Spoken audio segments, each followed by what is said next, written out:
Good afternoon, everyone. Welcome to the Appellate Division First Department. Oral arguments for today, September 25.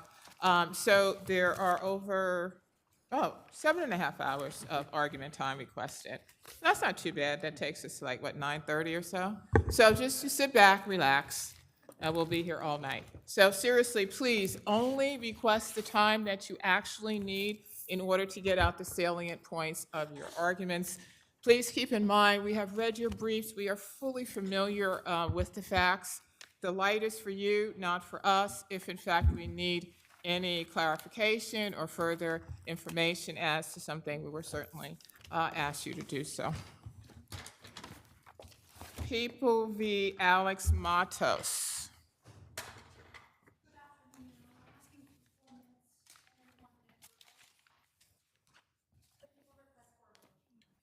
414 Gomez v. Mount Sinai Hospital.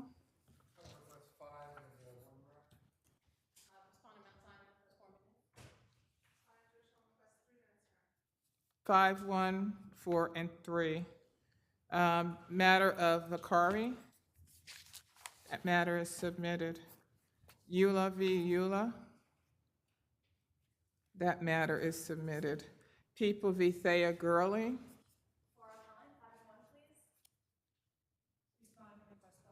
515. Uquia versus Degan, 135 Realty. You're the plaintiff?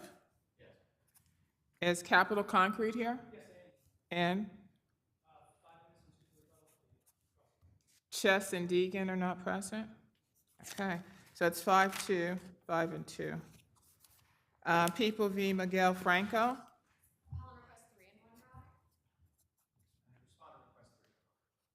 People v. Jason Gatson.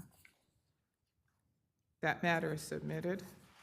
MTG LQ Investors v. Vasquez.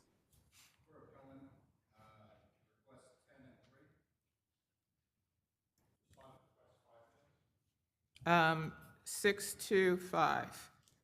Canay v. New York City Transit Authority.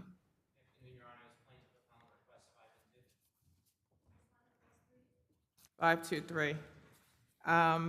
Matter of Germain, that matter is submitted. Scarola v. Malone.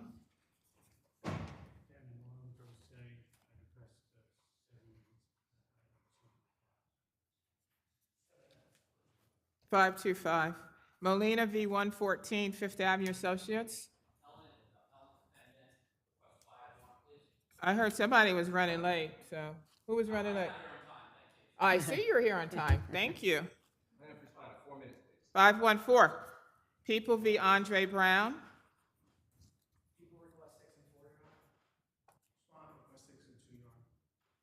What's the 2 for? Oh, you have a question. I'm sorry. 6462. Newman v. Donnelly. The appellant Melissa Newman requesting 5 and 3. For the respondent, Melissa Newman Donnelly. 536. Campagna versus NYPD.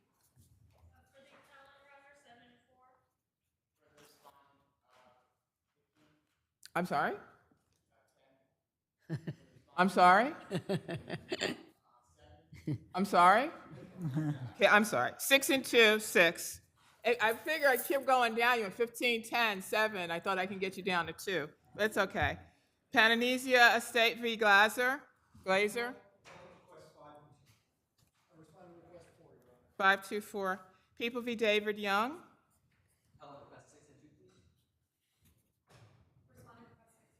525. Hasnat v. ADP Realty. That matter is submitted. V. Aslanis. That matter is submitted. New York Civil Liberties v. New York State OCA. Appellant request 5 and 2. Respondent request 4. 524. First matter for argument is People v. Alex Matos. Crazy.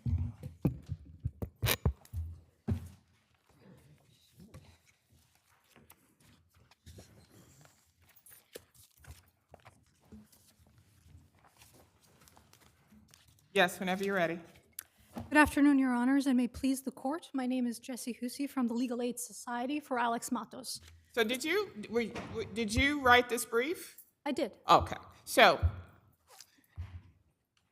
I found it a little troubling that you characterized this incident as a pickpocket that went awry. So I was reading the briefs and I thought, oh, it's a pickpocket that went awry. And then I read the People's brief, and then I read the transcript, etc.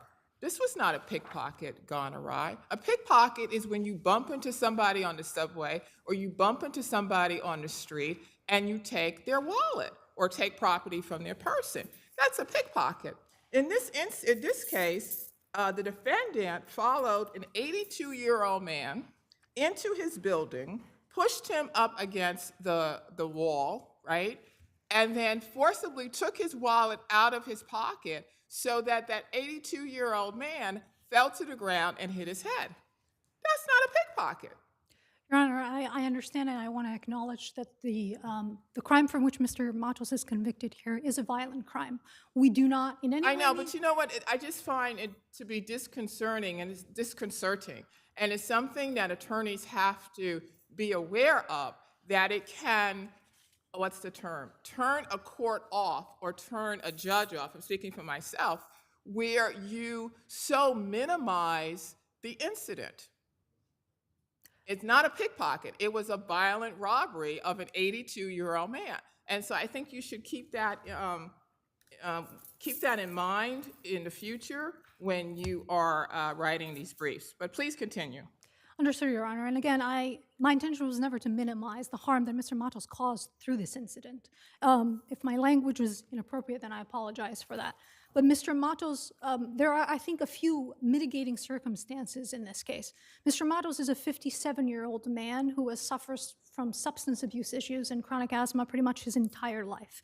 He was exposed to drugs at a very young age in his home environment. He began smoking weed with his mother. Was this known to the court at the time that this bargained for negotiated plea and sentence took place? Yes, it was, Your Honor. So what has changed, or what are the mitigating factors that would now allow us to reduce the sentence? So defendant was sentenced to 9 years plus 5 years post-release supervision, which also took into consideration a Queens burglary. And you are now asking for 7 years incarceration with 5 years post-release supervision.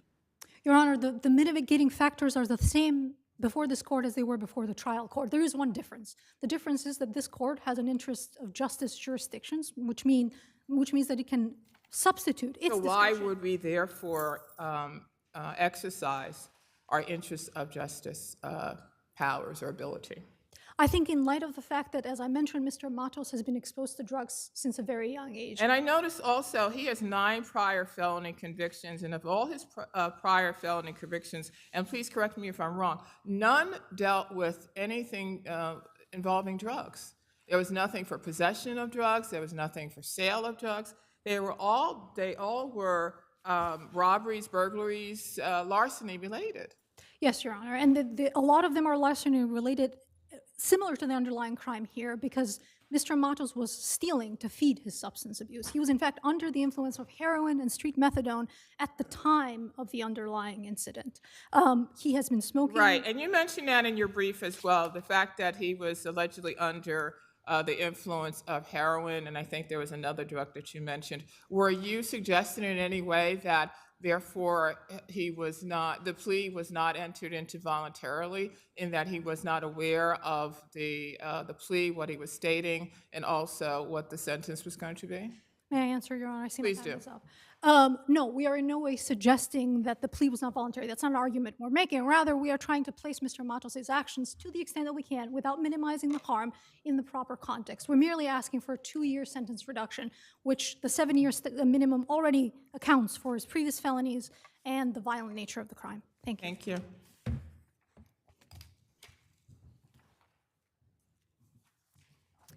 Good afternoon, Your Honors, and may it please the court, Jennifer Mitchell for the people. Defendant's bargain for sentence was lenient and should not be disturbed on appeal. As this court has already acknowledged, this was much more than a mere pickpocket incident gone awry. Defendant was initially charged with 2 violent felonies and faced a potential maximum sentence of 15 years. But in exchange for his plea, he received a sentence of 9 years with the additional promise that his sentence would run concurrently as opposed to consecutively. Counsel, if I may, and the 9-year sentence, actually, the people initially requested 12 years. And the court then said 3 years, which was only, 2 years above the minimum, right? Exactly, Your Honor. Yes, the people had requested 12 years for the defendant, but the court gave defendant a 9-year sentence, which was 3 years below that. And the minimum sentence in this case is 7 years, so only 2 years above that. So the court did clearly take all of these factors into consideration when fashioning this sentence for defendant, and there is no reason for this court to disturb that on appeal. If there are no further questions, then the people ask that you affirm. Thank you. Thank you. Thank you, Your Honors. Just briefly, I want to point out a few things. I think one of the main ones is that the Department of Probation itself, in the pre-sentence report, noted that Mr. Matos has not benefited from the incarceration, which he has pretty much lived in and out of prison his entire life. And I also want to point out that he has never been offered drug treatment as an alternative to incarceration, another point that the Department of Probation has also pointed out that he could benefit from. Thank you. Thank you. Gomez v. Mount Sinai Hospital.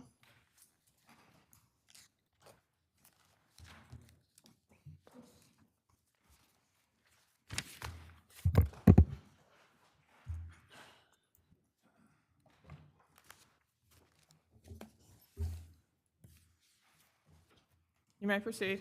Thank you, Your Honor. Good afternoon, Your Honor. Jason Levine for the plaintiff appellant. We submit that even if Justice Rakauer's June 29, 2021 order was incorrect, that Justice King and the defendants were nevertheless still bound by it. How? I mean, under what authority, or what authority did she have to extend the time? And then, given the fact that there's no authority under the statute, how would then we be bound by that, or anyone be bound by that? We would submit that by virtue of the fact that the defendants didn't challenge it. Again, I'm granting the fact that it was incorrect, that she shouldn't have granted the additional 6 months for the plaintiff to restore the case.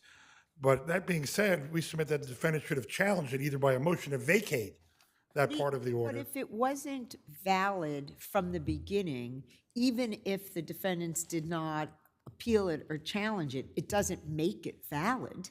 We would submit it would be still valid in the absence of a challenge. But if it was never valid, how does it become valid is what I'm asking. I'm not Trying to saying- figure that out. That was my question. It's invalid. It's illegal. It's against the statute. It may be against the statute, but that doesn't make it invalid as a matter of law. We would submit it's still a valid order. I don't understand that, right? There are legions of cases that say that the court may not extend the statute of limitations. Unless it's a post-note issue. Right. Well, you can, right, Right, that's a right. different thing. But Discretionary. this essentially would extend the statute of limitations. And we're not permitted to do that. Doesn't matter if you agree to it or anybody in the world agrees to it, we're not permitted to do it. So the fact that the defendant's counsel didn't challenge it doesn't make it any different, doesn't create different law. That's, I think, what I'm asking you, or maybe ask you this. You have a case that says that we can extend the statute of limitations in this way? I do not have such a case, no. What about a case that I would not says be so that? bold. What about a case that says that unless a party challenges an invalid order, it then becomes valid? No, I would not have a case I don't that would think say that either. But nevertheless, though, I would submit that I would use the term incorrect instead of invalid here. I think that's Thank you. where we perhaps disagree on it, and that under those circumstances, the defendants could have, but did not challenge it. And the plaintiff went ahead and relied on that order of Justice Rakauer, timely and complied with by timely moving to restore the case within the 1-year period, submitted an affidavit of merit of a physician as Justice Rakauer directed in her order. And under those circumstances, we would submit that by virtue of that, Justice King should have been bound by plaintiff's compliance with Justice Rakauer's Well, that's order. the other question. Were you arguing that there's some type of of reasonable reliance upon the invalid order? I would submit that by virtue of the order on its face, and no one challenging it either on appeal or on a motion to vacate, the plaintiff complied with it and reasonably relied on Justice Rakauer's order and the validity of it. So would there not be any obligation on the part of the attorneys to read the statute and note that under the statute, it can't be extended? Again, I would submit that, from the letter of the order, they complied with it.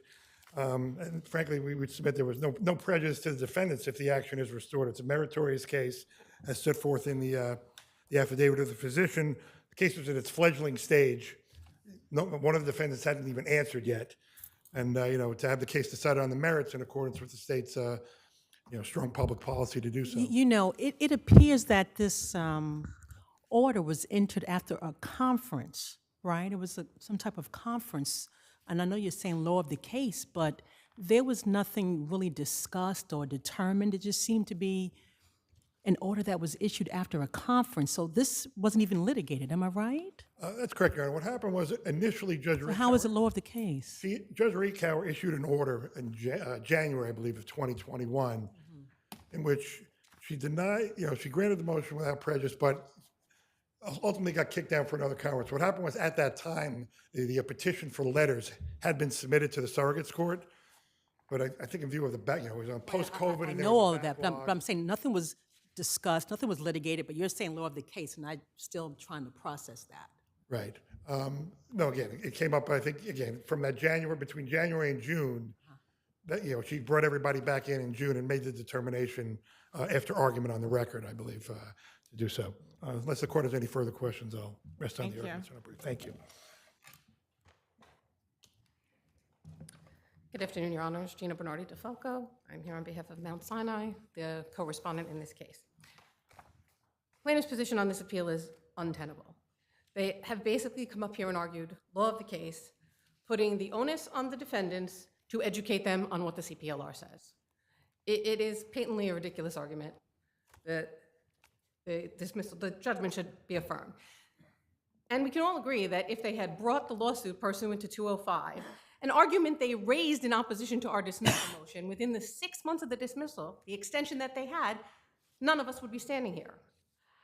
And that's why this is not the law of the case at this time. It wasn't the law of the case at that time. Because if the plaintiff had followed the statute, we wouldn't be here. Therefore, that line was advisory, it wasn't appealable, there was no onus on us to take it up here. So let me just talk about the timeline. The defendants made a motion to dismiss, said it's incorrect plaintiff, right? And then the plaintiff says, we've submitted a motion to be substituted in as administrator.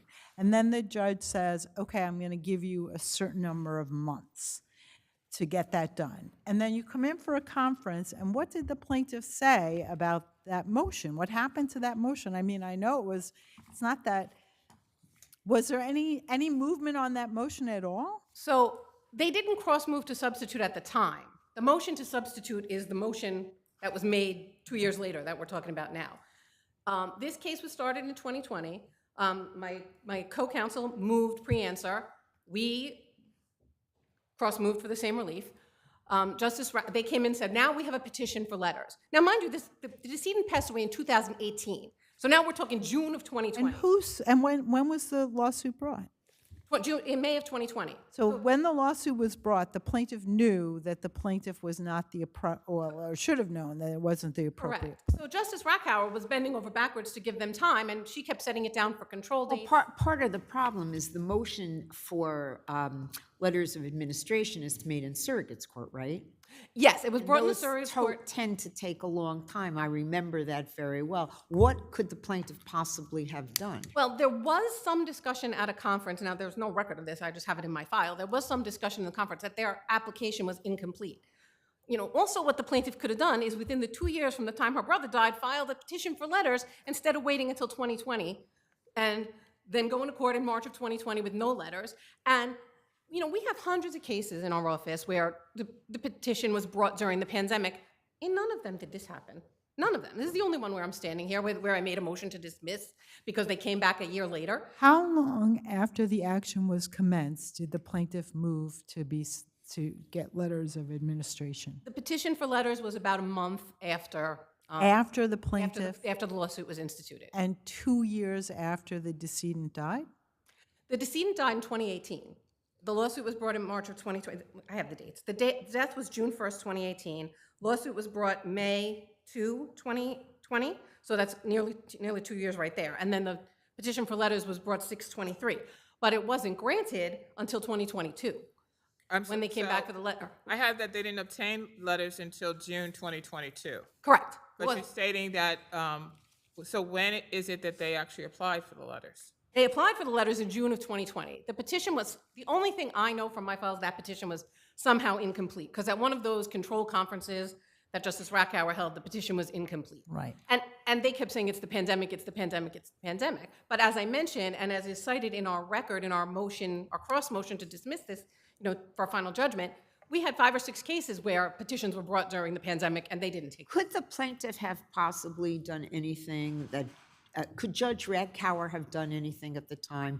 Could she have appointed interim letters of administration? Actually, I've seen plaintiffs do that. They've made a petition to have interim letters or temporary letters granted so they could bring their case within the 6 months, and then after the surrogate's court formalized the substitution. I have a case like that now, and that one I'm not taking up here. So this is a situation where they had other remedies available to them. They sat on their hands because Justice Rackauer put something in an order. They knew about 205. 205 is in their original opposition to our motion to dismiss.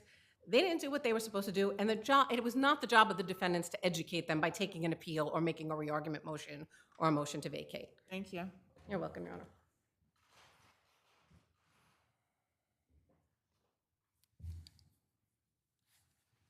Good afternoon, Your Honors. I'm Judy Shalmetzi from Wilson Alster for Jewish Home. I will repeat none of what was said. I'm happy to answer any questions. I did want to point out 2 things about the record. One, counsel made a reference that the argument leading to the order that effectively exercised the court's continuing jurisdiction recalled the initial denial and then granted the motion, that argument was on the record. If it was, I am not aware of that. The transcript is not in the record, and I am not aware of a transcript existing. Certainly, I would have brought it to this court's attention if I had known that. And the second is, it's not a very good reference, but on page 75 of the record, there is discussion in the attorney affirmation, so this is sort of secondhand, but still at least it's in there, that the initial application was incomplete and that plaintiff's counsel had said so at the conference. And other than that, if Your Honors have any additional questions, of course, I'm happy to entertain them. Otherwise, I rest on my brief. Thank you, Your Honors. Thank you. I have nothing on rebuttal, Your Honor. Thank you. Thank you. Thank you all. People v. Thea Gurley.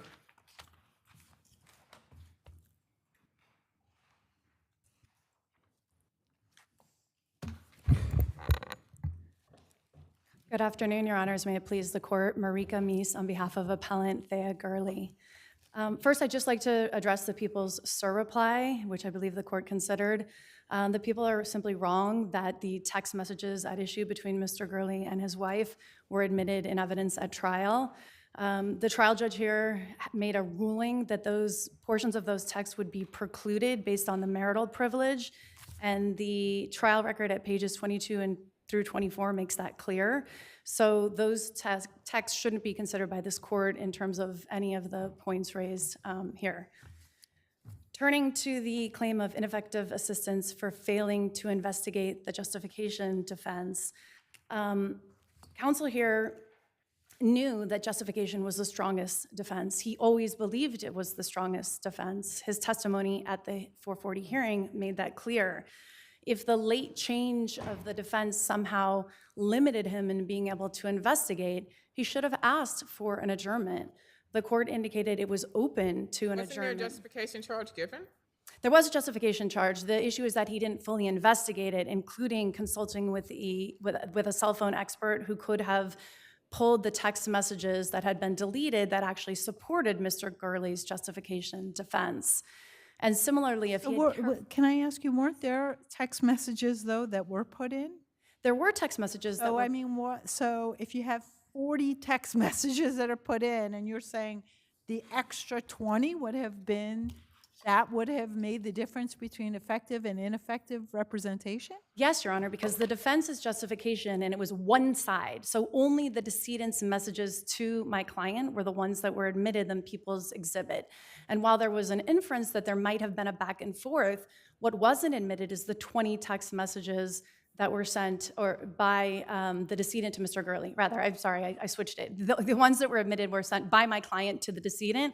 The ones that were not were the ones sent by the decedent to my client, and they would have supported that justification defense. So having only... The argument was that there was animosity on both sides, and that these text messages, which were admitted, also showed that there was back and forth between the two in terms of, I'm going to get you, wait till I see you, things of that nature. So as my colleague said, what would the additional 20 or whatever number of text messages which were not admitted, what would they have added? It showed, and the jury was well aware of this back and forth. Because they supported the defense and they gave the lawyer So did the text messages which were admitted. Minimally, because the people got to argue it's like a one-sided conversation and that our client was the aggressor, and they didn't get the full context of the complainant. Well, there were some text messages that were admitted that did show that there were statements made by the deceased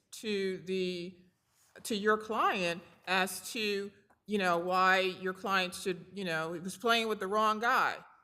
I paraphrase, Right. But he was like playing with the wrong individual. So Right. Well, there was something out there that, but the argument would have been so much stronger if it had been supported by the other side, and there was no reason not to hire an it would have expert. been cumulative. I don't think so, Your Honor, because it was the absolute other side of the conversation, and it supported the defense, and there was no excuse for not securing them when they could have been obtained. Wasn't the defendant's counsel able to argue at trial that these text messages that were presented were in response to text message? I mean, they wouldn't made sense if they weren't in response to something very similar to exactly what they were. So I think you would have seen it anyway, or certainly the defendant argued that. He vaguely made the inference that there was another side, but seeing that and being able to argue that and having the jury have that would have changed and undermined confidence in the outcome, which is the prejudice standard that should apply here. And he didn't even argue, which he could have. He didn't cross-examine the people's expert at all to show that there were missing texts. Had he carefully reviewed the actual records he had, he would have been, at a minimum, able to do that. Nor did he argue in summation that the people were only presenting one side and that there was missing evidence. So that would rise to the level of ineffective assistance of counsel? in this case, where your defense is justification and where you have to prove a subjective fear, and there was information out there and available that he could have obtained that strongly supported the defense, yes. That coupled with his failure to ask for the justification charge that dealt with intent to use, where there was a CJI charge available, and his testimony at the hearing made clear it was pure oversight in failing to ask for that. That should have been before the jury to allow them to decide. So collectively, under the state and the federal standard, that undermined confidence in the outcome of this trial. Thank you. Maria Wager for the People. Good afternoon. The People did not present a one-sided conversation between the defendant and the decedent. Not only did the People concede that the decedent was harassing and threatening the defendant, that was their theory of motive in this case. That campaign of Brewington, the decedent, to get his money angered defendant so much that he hatched this plan to execute him. And that's what this was in this case. It was a cold-blooded execution. Defendant is not entitled to reversal if he can find one thing or even many things that counsel did not do but could have done. And I want the court to be aware, retaining an expert and being now with updated software, be able to now retrieve the deleted messages sent to defendant would have been like threading a needle. That update to that software came about a couple of weeks before hearing and trial. So if counsel had retained an expert, but he retained one too early, and it wasn't then re-examined, he may have missed it. But even if those text messages came into evidence, I submit to this court that those text messages, and you're pointing out that they were cumulative, I would like to argue they hurt defendant more than they helped him. Because first of all, the jury was well aware that this was a back and forth. And you can even tell that from the content of the messages. Defendant saying, "Why are you blowing up my phone? I told you this, I told you that." It's clear it was a back and forth, and counsel did argue that. But when the jury, hears and can read these messages, defendant sending to Brewington, they're allowed to make reasonable inferences. And the reasonable inference to be drawn is that, wow, this is really bad, right? Because the defendant is saying, I'm going to slice your neck ear to ear, things of that nature. And the inference would be the decedent must really be coming at him. And when you look at the recovered messages now, the decedent is really just responding to defendant. He's saying, all right, a lot of talk, big man, I just want my money. Well, why are you blowing up my phone? That was the same day of the incident, wasn't it? Or was that a couple of days before? That's defendant. That's the night before, the day before. This exchange all happens 24 hours before. Right, and then the decedent says, I'm on my way or something like that. That was the last text message that was... That's the next day. So after this exchange, there is no text, no phone calls, and no visit from Brewington. There is nothing for 24 hours. In terms of the ineffective assistance of counsel, Ms. Meese made reference to other shortcomings by the deficiencies by the attorney in terms of the summation, in terms of arguments made. I think the counsel had an uphill battle with the overwhelming evidence of his guilt, and that he did an excellent job with what he had. And he did argue, everything she's saying wasn't there. He did argue this back and forth, and that he was facing a threat. The core problem with defendant's justification defense is he can't show an imminent use or threat of use of deadly physical force. This exchange with the missing text is 24 hours earlier. Then there's silence. Brewington, no visits, no texts, no phone calls. And it's defendant who then reaches out to Brewington, I'm home. You can basically, I'm in the hood. You can come and get your money. We know he didn't have any money. What he had was only a gun. because I think the defendant said he gave him the $750, but there was no $750 found. I think it was $750. Whatever. There was no currency found on the. Well, not only that, Your Honor, the date in his phone shows multiple messages from his banks. His accounts were overdrawn. Multiple messages to text and family and friends begging for money. And when he couldn't get the money, does anyone have a gun? I need a gun ASAP, a throwaway gun. And he basically narrates the what, the why, the how, the when through these messages. So he never had any money, but he's telling silent for 24 hours Brewington to come over. And Brewington, we know, was unarmed. He had his 1-year-old daughter in the car outside, and he was executed. So counsel, faced with that evidence, he did an excellent job. And this jury charge, this court and the Court of Appeals has held that justification does not apply to possession with intent to use. So counsel cannot be deemed ineffective for making an application that would have had no chance of success. If there's no further questions, people will rely on their brief. Thank you. That's too firm. Thank you. Mr. Gurley didn't lure the decedent over because just the night before, the decedent had come with other people and violently threatened Mr. Gurley's wife and made clear that he wasn't done with this and he was coming back and he was angry. So I don't think it's fair to ask the jury to infer the missing side of the conversation when that was readily available and defense could have gotten it. The expert that testified at the hearing said this was available based on a software update, and that in his industry, when he or others are hired, they stay on the case and they check for updates all the time because technology is always advancing. So any expert would have done that in due diligence, and these messages would have been available. So the software update was released in August of 2015. Correct, and the trial wasn't until October. But had the counsel hired an expert, the expert would have rerun things before trial, and he said that's industry standard because there's always advances in technology, just like you have updates on your iPhone with iOS or other programs. And just briefly on the CJI charge, it's not a charge that justification applies. There is a specific CJI charge that explains that where you have intent to use unlawfully and justification, a justified action makes the intent to use unlawfully inapplicable, and that should have been given to the jury. Thank you. Thank you both. Yila versus Degan, 135 Realty.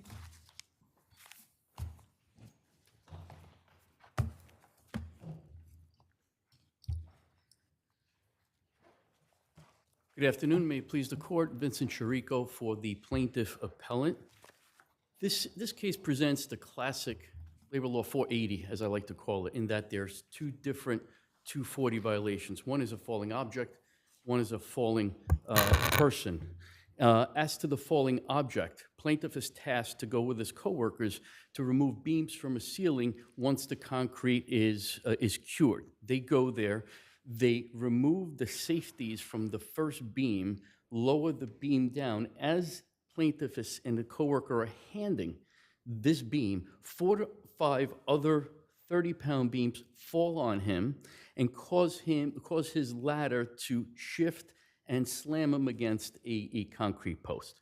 So there's two different violations. There is no issue of fact as to whether these beams were required to be secured for the undertaking. The defendant's own accident report confirms that the safeties that were supposed to attach the 4 to 5 beams were missing. Nobody ever inspected them. Wasn't there some testimony that these beams were checked out right after the accident by, I think, an affidavit by Mr. Rose, and he found that there was no problem with the safeties?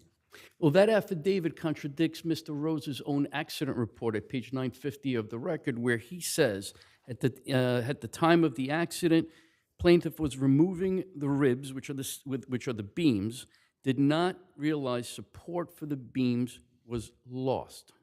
And the lost piece of support. But that doesn't necessarily mean that it wasn't there. And so even if that were true, that creates an issue of fact on that part, right?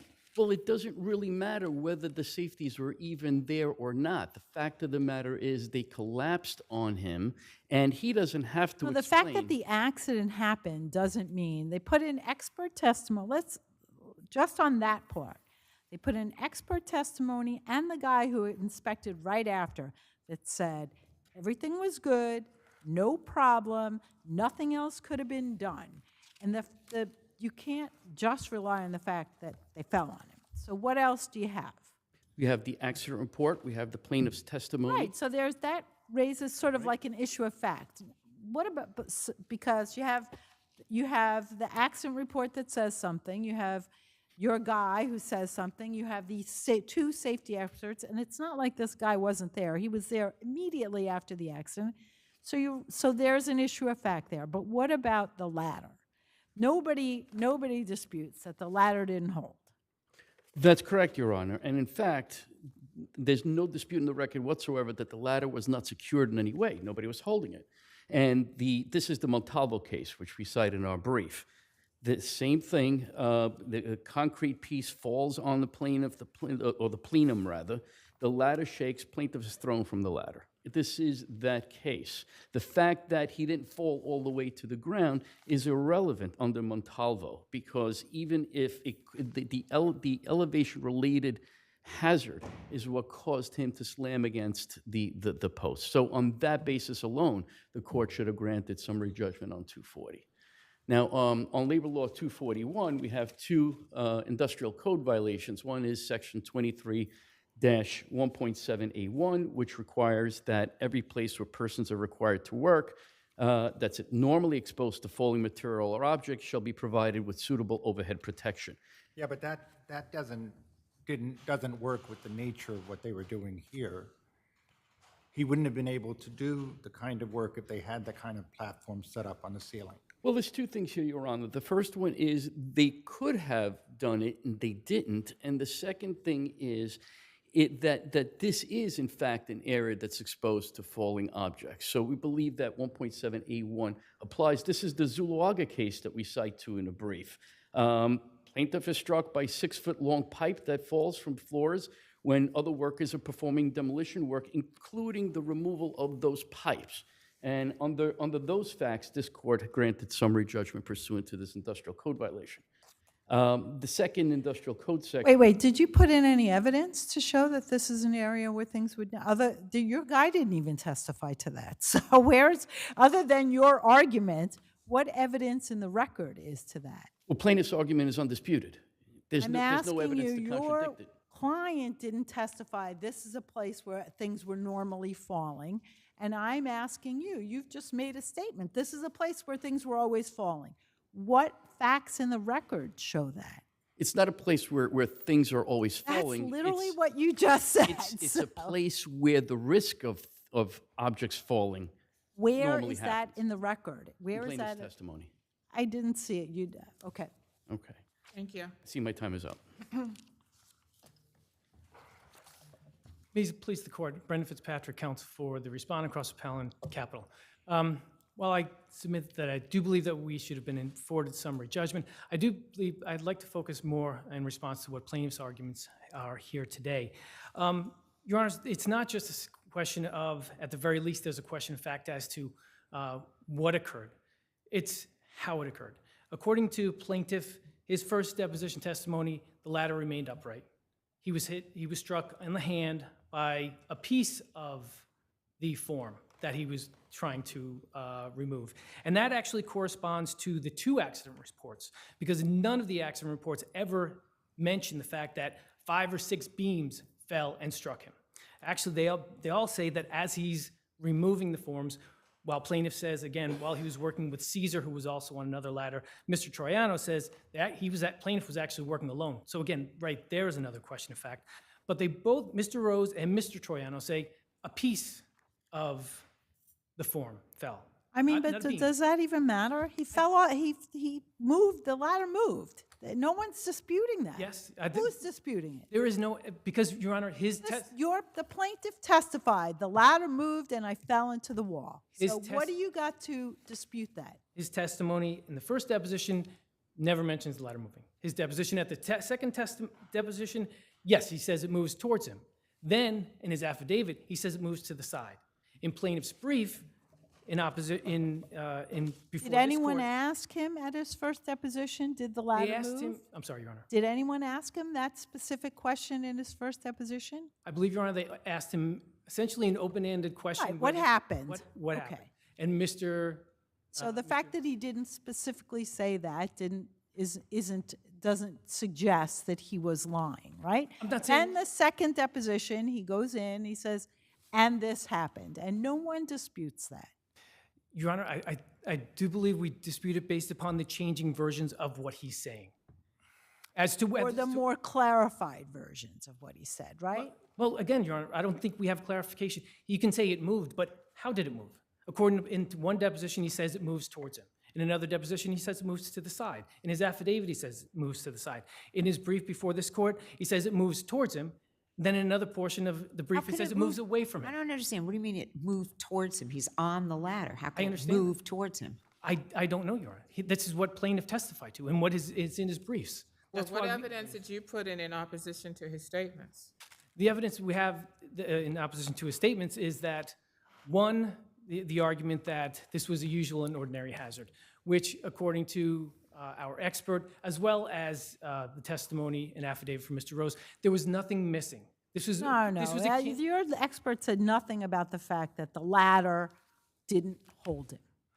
He said the ladder wasn't Your guy was talking about the pipes that he didn't say that it's normal for somebody to fall off there or fall or swing on their ladder. He said this was a usual and ordinary risk, just like in Rodriguez. That the ladder is going to swing or you're going to fall off the ladder? No, Your Honor, again, I submit there's a dispute as to whether plaintiff fell. First of all, he didn't fall off the ladder. Right. How it moved, whether it moved. Again, we have no idea. And we also have no... testified 3 times how it moved. And if his language wasn't precise, okay. But you don't have, no one else said, no, that's not how the accident occurred. What you're trying to do is say because he wasn't precise every single time, that creates an issue of fact. What I am challenging you on that. And let's assume that there isn't anything that disputes his, that would raise an issue of fact, that he moved on the ladder and hit his side and he has evidence of those injuries. So my question to you is, why is that not a straight-up ladder 241 case? Because, Your Honor, going back to Rodriguez, the fact that arguably, this was a usual and ordinary risk. Similar to Rodriguez, where plaintiff had 100... Usual and ordinary risk that the ladder is going to move? No, because according to plaintiff, the ladder was an appropriate device. And according to Coutillo, when you prove that there's the appropriate device there, if there's an accident, if there's a violation, is a question. So I think on that issue, we also raise the question of fact. That's Coutillo from the Court of Appeals, and we've cited it in our brief. But with respect to Rodriguez, again, in that case, a 120-pound beam was lifted above plaintiff's head. About he was dismantling a piece of machinery. And when that fell and struck him on the knee, the Court of Appeals said that's a usual and ordinary risk. No, but that is not the same as the ladder moving. The ladder, unsecured ladder, there's no doubt the ladder wasn't secured, right? And if the ladder was appropriately secured, it would not have moved when something fell on him, and he wouldn't have slammed into whatever he slammed into, right? If I may, Your Honor. First, I do not concede. Okay, but I agree you don't Your Honor, concede it. if, according to that, again, according to Coutillo, in that case, plaintiff was working on a ladder, and he received an electrical shock. And after that, he actually fell off the ladder.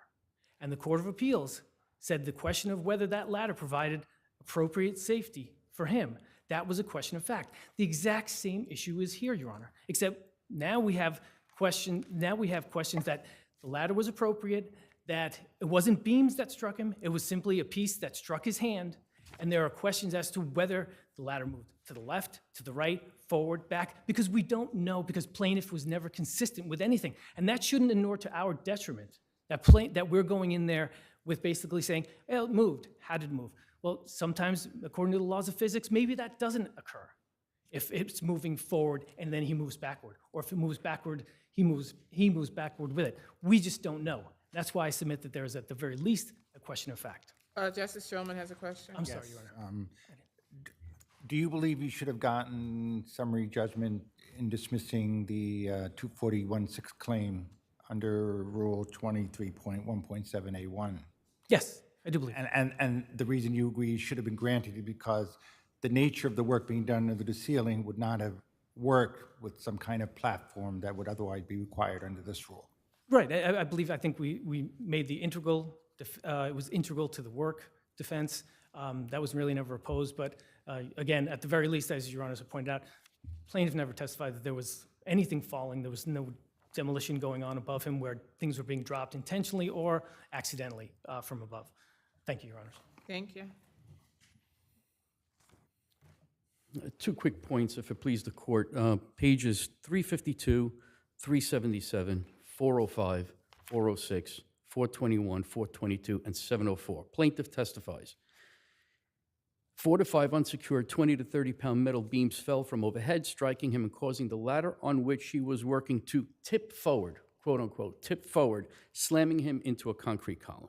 So there is distinct testimony as to how the ladder moved. Not that it really should make any difference, because either way, there's no testimony to dispute that, in fact, it did move. Point number two, Coutillo is distinguishable. In that case, plaintiff deliberately placed the ladder in an improperly closed position and leaned it against the wall. Here, there's no question that plaintiff set the ladder up properly and he climbed it. So Coutillo here does not apply. If I may make one quick comment about 2.23-2.2, there's an admission by Mr. Patino that, that nobody ever inspected whether these safeties were on the beams that actually fell, and therefore, under 2.2, defendants breached their obligations to perform those inspections. There's no other questions? Thank you. Thank you. Briefly, Your Honor, I think we beaten the one issue sufficiently. With respect to 2.2, all the cases that have actually been cited by both sides, there has to be some kind of expert support. Now, I think factually, Mr. Rose inspecting afterwards saying that there was nothing missing from these forms. The configuration was right, there are no safeties missing. That, at the very least, raises an issue of fact, but we also have an expert. Mulvihill, a case that plaintiff cites extensively. Again, there was a plaintiff in that case actually submitted an expert affidavit, and the trial court still found a question of fact. Here, Your Honor, we don't have either. Is there anything about your third-party claims that you want? I know it's not Yes. against him, but you raised those. Yes, I was just going to bring that up very briefly, Your Honor. Thank you. With respect to that, under the principle of anti-subrogation, there's no debate that Capital procured $1 million CGL policy that names the two defendants as additional insureds. They are actually being covered right now and defended and indemnified. But there's no umbrella There's no umbrella? or excess. Yes, Your Honor, but in order to obtain summary judgment on their contractual indemnification as well as breach of contract claim, they need to prove that there's going to be a loss, that this case is going to exceed that $1 million. It's premature. It's premature. There's no evidence whatsoever that they submitted that this would ever go outside the $1 million policy. They have not shown any actual losses on their behalf that would have supported it. So I believe the trial court's decision on that issue should be reversed and that motion denied. By the way, I know it's a side point, but maybe it isn't.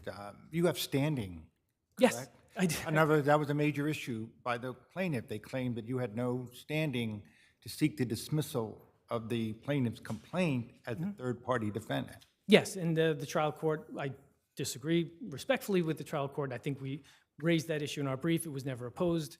I think there's also the issue as to whether Mr. Diaz or Daz, whether his affidavit should have been precluded. I submit that we satisfied our burden on that in the briefs. If the court wishes to ask any questions on those two issues, if not, we would ask the court to reverse on those issues and at the very least affirm on the summary judgment. Thank you, court, for your time. both. People v. Franco.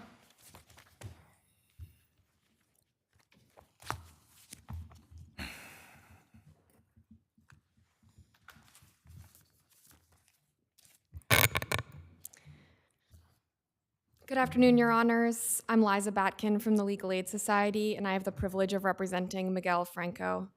Mr. Franco has already spent 4 years in prison. Exactly. So that's what I'm trying to figure out what exactly you are requesting. He's done the 4 years, and he's now doing 5 years post-release supervision. And so you want 3 years, but there would still be 5 years post-release supervision, wouldn't there? No, we're asking that the court reduce the 4 years to 3 years, which would therefore reduce his post-release supervision by 1 year. That's what I thought. Because in your papers, you continue to say 4 years plus 4 years, 3 years with 5 years post-release supervision. So you're asking for 3 years with 4 years post-release supervision. Well, I think it would end up having been 4 years in prison plus 4 years of post-release supervision. Because he's already, as you pointed out, he already spent the 4 Right, so as a practical matter, we're only dealing with the post-release supervision. Exactly. And there are a number of reasons for this reduction. For one thing, Mr. Franco was properly sentenced as a second felony offender, but the first felony offense that required that sentence was a drug offense that he Counsel, committed. did Mr. Franco waive his right to appeal? There were a number of problems with the appeal waiver. Well, okay, let's start. He did in open court. There was a whole big colloquy about the appeal waiver, right? And he said he waived his right to appeal, and he signed a written waiver also, correct? That's correct, All Your right, Honor. so tell me why you think that appeal waiver is no good. A number of reasons. One, the appeal waiver misleadingly implied that he was waiving his right to appellate counsel. It defined the right to appeal. Where is that, one, misleading, and two, where is there a requirement that a defendant be told that he is entitled to appellate counsel?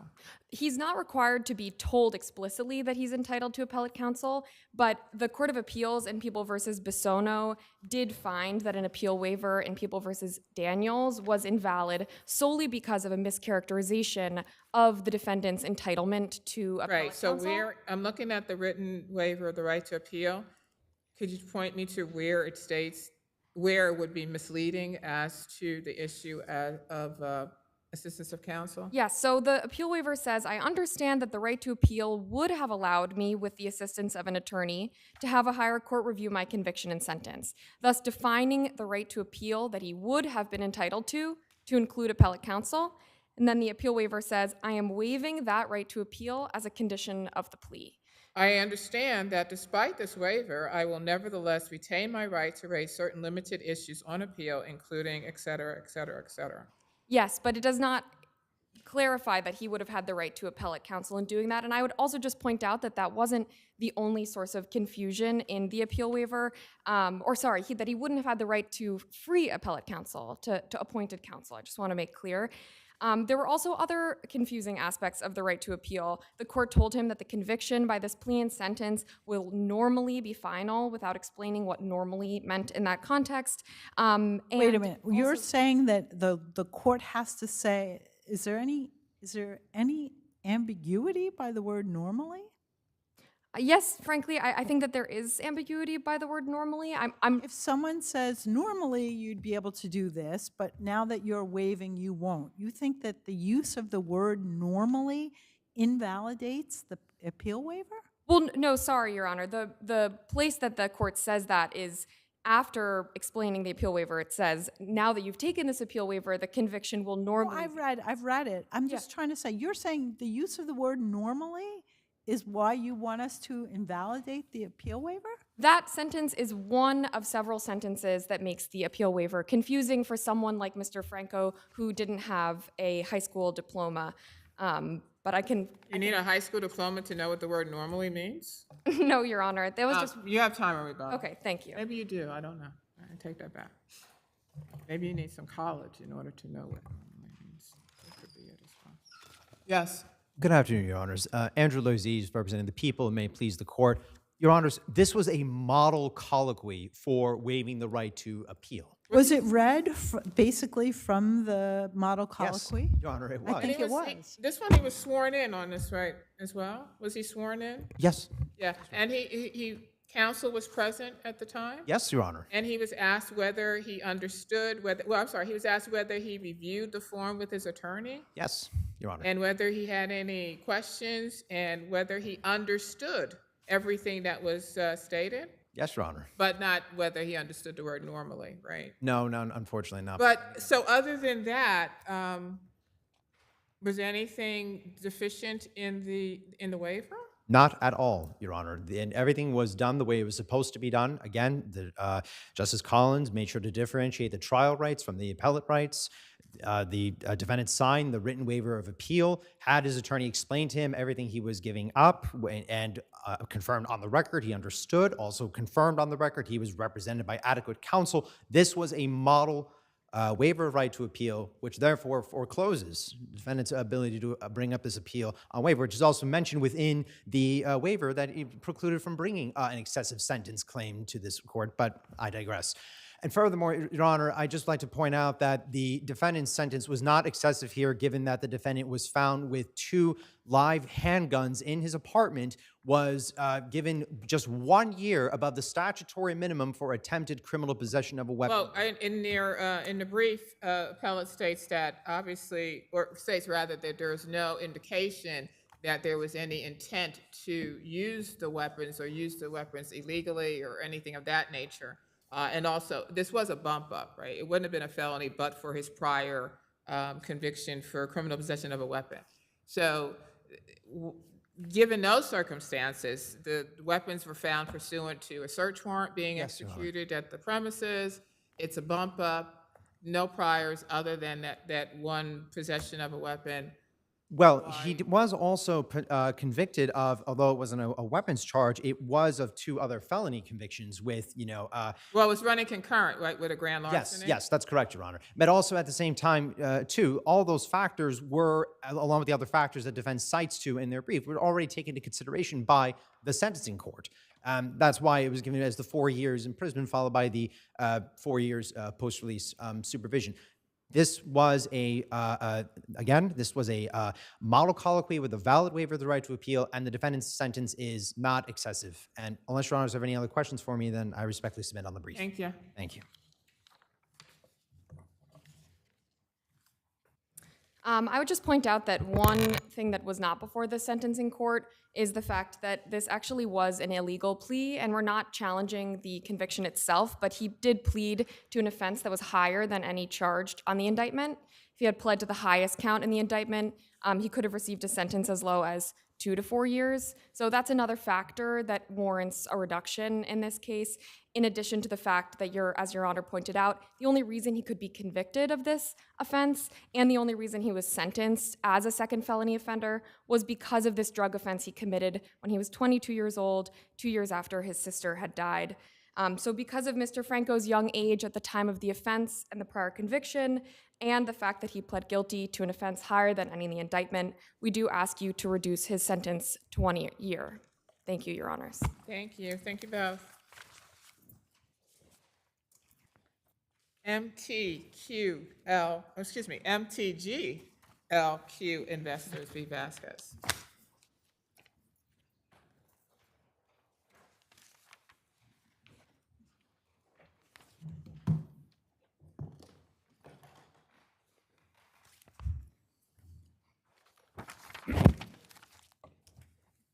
You may proceed. I'm sorry, is it? Yeah, no, you're good. No, proceed. No, proceed. I'm sorry. Like normally, proceed.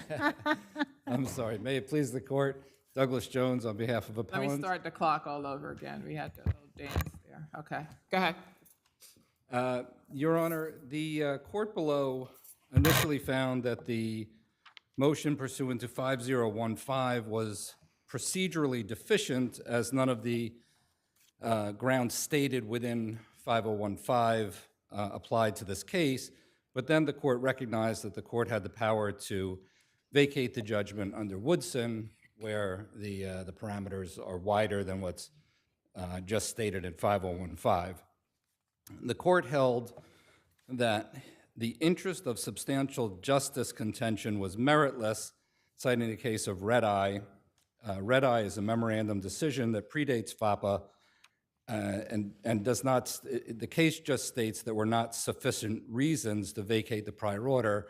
Neither the court below nor Red Eye set forth any criteria as to what would substantiate a claim of interest of substantial justice. Counsel, let's just cut to it. So the action was discontinued in 2005, is that correct? Correct. Okay, and so where the action is discontinued, continued in 2011. That's when we had the deceleration. Is that correct? The acceleration was 2005. When 2005. So then when would the statute then run? It would have run 6 years from 2005. 2011. 2011. Okay. And the second action was not commenced until October 9 of 2012. So are we not beyond the 6-year term? We are. So the question is whether FAPA applies to this case, which I don't think there's any question that FAPA does. No, wait. When you say, I don't think when the loan was, when that first action was discontinued in 2011, what was the law? FAPA did not exist. So Exactly. FAPA didn't exist. And Until there was 2022, right? And there was nothing. You could decelerate the loan by discontinuing the action, correct? Under certain circumstances, it depends which court There you're in. was, okay, in this department, you could decelerate the loan by discontinuing the action. So in 2011, when the action was discontinued, the loan was, the payments were decelerated. I don't know that it's. Show me, if you can tell me a case, I mean, we can go back and forth about this, but you know there's no case. I know there's no case. We both know that was the law in the first department. Let's assume that that was true. Okay. Okay? So assume that the loan was decelerated. So, and then no payments. Your client didn't pay anything from 2005 until 2019, correct? Correct. 14 years of no payments on his loan. And then another action was commenced, correct? In 2000. And even at that time, you could decelerate, the FAPA hadn't been enacted. And at that time, the loan was decelerated under First Department law, and that was the first time that the loan was accelerated, correct? Well, I don't necessarily agree the loan is decelerated as a matter of law without doing anything more. But if the court takes the position that the loan was decelerated. I'm not taking that position. That's what the law in the First Department was at that point. There's nothing that I'm saying. That's what the law was. Which is one of the reasons that FAPA was enacted. Exactly, but the law is what it was. So now the action was recommenced, and then the loan was accelerated again. Then what? Right. So you would have had 6 years when it was withdrawn in 2011. No. Once the payments are decelerated, I can sit on my rights forever and ever and ever until I decide I've had enough. 14 years of your client not paying, or your now client, I don't know if you're his client, not paying the loan, or what more likely happen is new bank buys new servicer buys the loan and says, I'm going to commence an action on it, right? Correct. So that's when the loan is accelerated, when the second action is commenced in 2019, right? And FAPA wouldn't change that at all, would it? Well, I think that it would. FAPA specifically states that it applies to all actions, not actions. It doesn't say all actions where there was a pre-answer motion, where there was. What do you do in the case of the? But why would it apply in a case of a loan that was decelerated in 2011 and just re-accelerated in 2019 with a new action? Precisely because of that. I mean, the legislature determined that the way banks and plaintiff lenders acted by playing with the statute of limitations. But there's no evidence in this record that scheming that you're describing, in which FAPA was designed to remedy, is in this record. That when they discontinued in 2011 and started their action when it was later, that it was designed that is rooted in fraud or illegality. There's nothing like that here. Well, but FAPA doesn't require that any actual fraud is proven in a particular case. What FAPA is saying is, in the industry in general, there was a lot of fraud and a lot of problems in the way that these foreclosure cases were brought and then withdrawn and brought and withdrawn. I have cases that have been brought multiple times and withdrawn. And the legislature said, enough of this.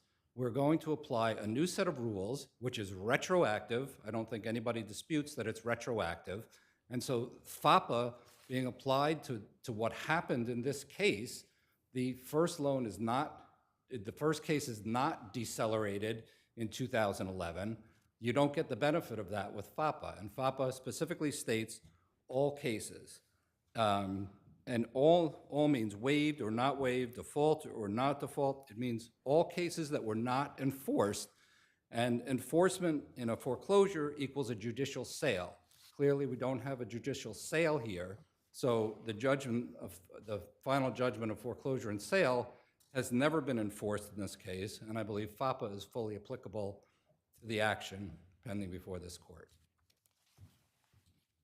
Thank you. Thank you.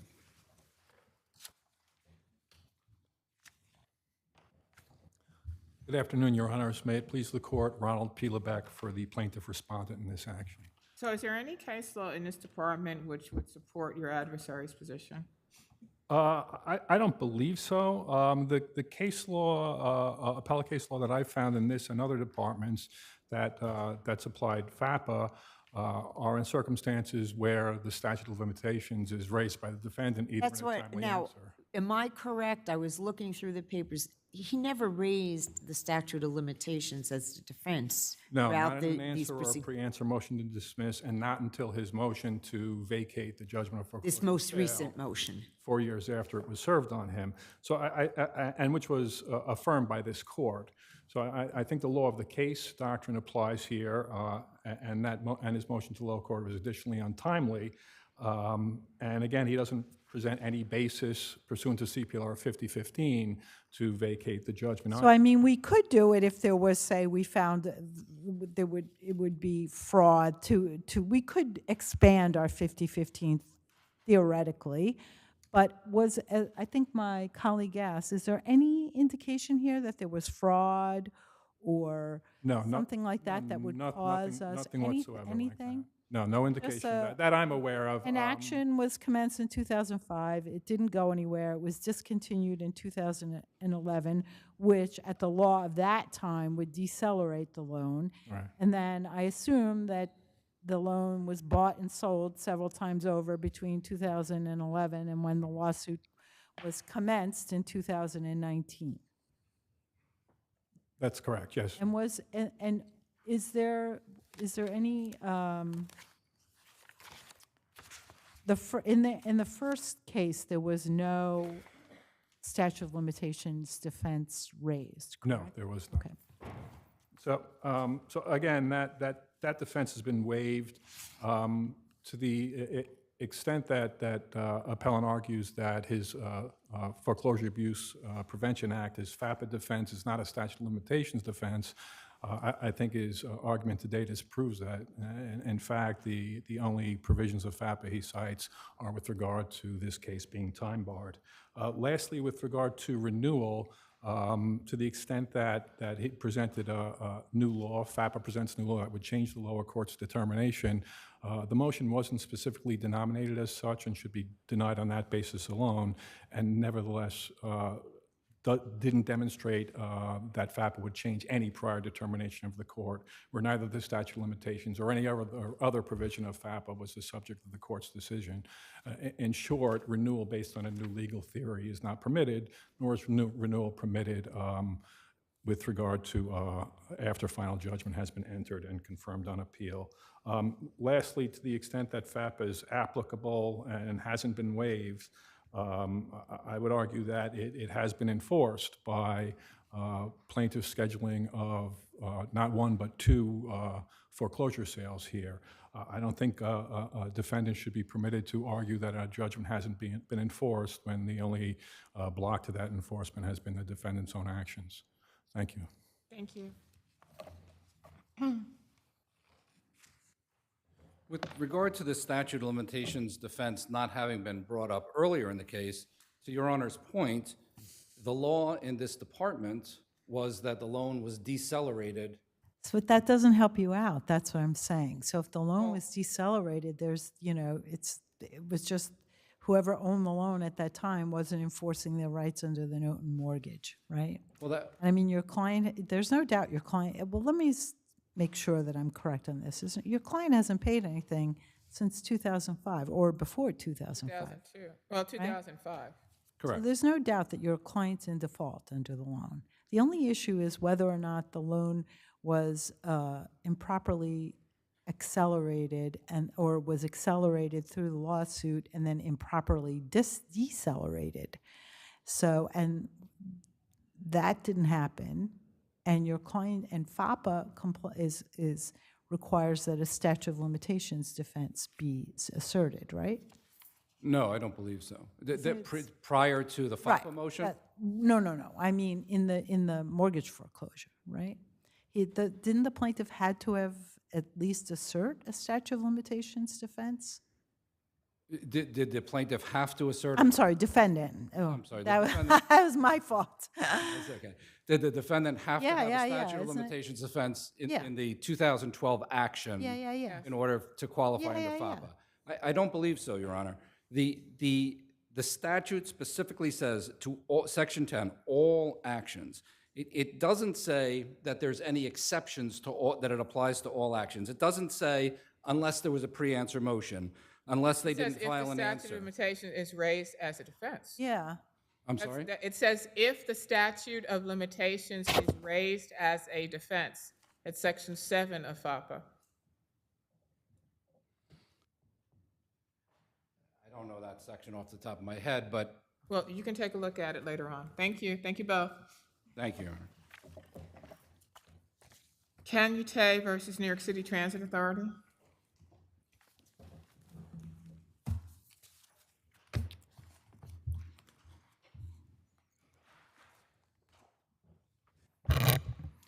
Good afternoon, Your Honors, and may it please the court, Ross Frisha for plaintiff appellant in this matter. The motion court erred in granting defendant's motion for summary judgment because the video footage on which... Well, that's the point. The video footage counsel, as Warner Wolf, I think, used to always say. Let's go to the video. Yeah, that's good. Very good. Warner Wolf. Nobody knows who Warner Wolf was. We know. You go to the tape, and when you look at the tape of that bus, and the amazing thing, and I'm always amazed with what I see on my computers with these bus surveillance tapes, of every single angle of the bus showed the bus staying in the left lane all the way through. And yes, the video doesn't show the impact of the armored vehicle coming from the bus lane to the right, hitting the bus, but then you see the passengers real time looking to the right and seeing that impact. So why do you think, based on that undisputed videotape, that we should reconsider the issue or the granting of defendant's motion? Let me just add, we also see the bus actually passing your insured's vehicle, because we see your insured's vehicle in the bus lane, right, where it shouldn't have been. And we see it passing your insured's vehicle and then moving up a little bit because there's a NYPD patrol car or whatever, SUV, also parked in the bus lane where it should not have been. And so now it's moving up so that it can discharge and also have the passengers come onto the bus. Yes, and I would agree that obviously it doesn't show the moment of impact, but if you look at camera number 1, I'll direct you to that, which depicts the front right of the windshield and the door, the front right passenger door. Before the collision, you can see the dividing line between the two lanes going through a rectangular black box on that side of the windshield. And as you go toward the moment of collision, so that would be at 1404 seconds. As you go from 1404 to 1409, which is about when the collision occurred, you see the white line through that rectangular box moving to the left. And that line eventually goes outside of the rectangular box all the way. And that indicates that the bus veered to the right. How far it veered to the right, we can't really tell, again, because that would be a function of the jury. And I would also direct you to camera number 8, which depicts the entire front view of the windshield, which, again, as you go from 1404 seconds to 1409 seconds, shows the bus moving to the right. And you look at the bottom of the video for that to see the dividing line moving to the left. So that's what I would ask your honors to see, is that there's an issue of fact with the bus moving. Excuse the pun, I don't see the issue of fact. And not only that, your insured testified that he didn't see the bus. He never saw the bus. And it's so clear that the bus passes him. So your insured's testimony seems to be somewhat inconsistent with the video of what occurred. Right. Well, any issues of credibility should be resolved by a jury, but in this case... Unless they're totally inconsistent with and in contravention of what the other facts of the case are, including the videotape. Your Honor, if I were just to speculate, I would say that, because of the collision, he was in a moment of pain, like he said, and that could have dazed him to the point where he didn't remember the instance right before the accident, which this all happened in a matter of 5 seconds. Or maybe the video's a deep fake? The video's a deep fake? I don't think so. Oh, okay. But I would rest on that. Thank you, Your Honors. Thank you. Good afternoon, Your Honors. Teresa Frame from the MTA Law Department on behalf of defendants' respondents. As Your Honor noticed, the tape shows it all. Well, it doesn't show the actual impact, right? That's correct, Your Honor. Unfortunately, we don't have any cameras that are mounted outside of the vehicle, so we're unable to see the actual impact happening. However, we do have the moment of impact. Well, we're kind of assuming the impact occurred at the point in time where the passengers look a little startled or whatever, and then they begin to all have to get off the bus. That's correct, Your Honor, and that isn't disputed. It's not disputed that the impact occurred during this videotape coverage. It would appear that the impact occurred after or simultaneously with passengers getting on the bus, because you do see passengers getting on the bus. At the moment of impact, Your Honor? At some point in time, the bus stops, and you do see passengers getting on the bus. Then, at some point in time, then you see something occurs because now everybody's getting off the bus. Yes, Your Honor. So, from my review of the tape, what it shows is the bus coming to a stop because the bus operator was aware that perhaps some impact or collision had occurred, and it's near a bus stop, so pedestrians attempt to board, and then the bus operator tells them, no, we're stopping, we're clearing the bus, and you see them all come off of the bus. I just want to emphasize that the plaintiff relies on camera number 1. However, he looks to 1405, and the cameras at the front of the bus are already past the truck at that point. And the cameras that are behind showing the truck at that time show that the white line remains to the right of the bus and that the truck is the one that is moving towards the left. Unless Your Honors have any other further questions, I'll rest on my brief. Thank you. Thank you. Your Honors, just to address a point that counsel raised, the cameras that look toward the back of the bus don't necessarily show that the front of the bus didn't veer to the right and into plaintiff's lane. And I would just reiterate again one more time, the camera number 1, if you look at the dividing line going through the rectangular black box that moves to the left, that indicates that the bus veered to the right. And if there are no further questions, I will rely on my brief. Thank you. Thank you both. Your Honors. Scarola v. Malone.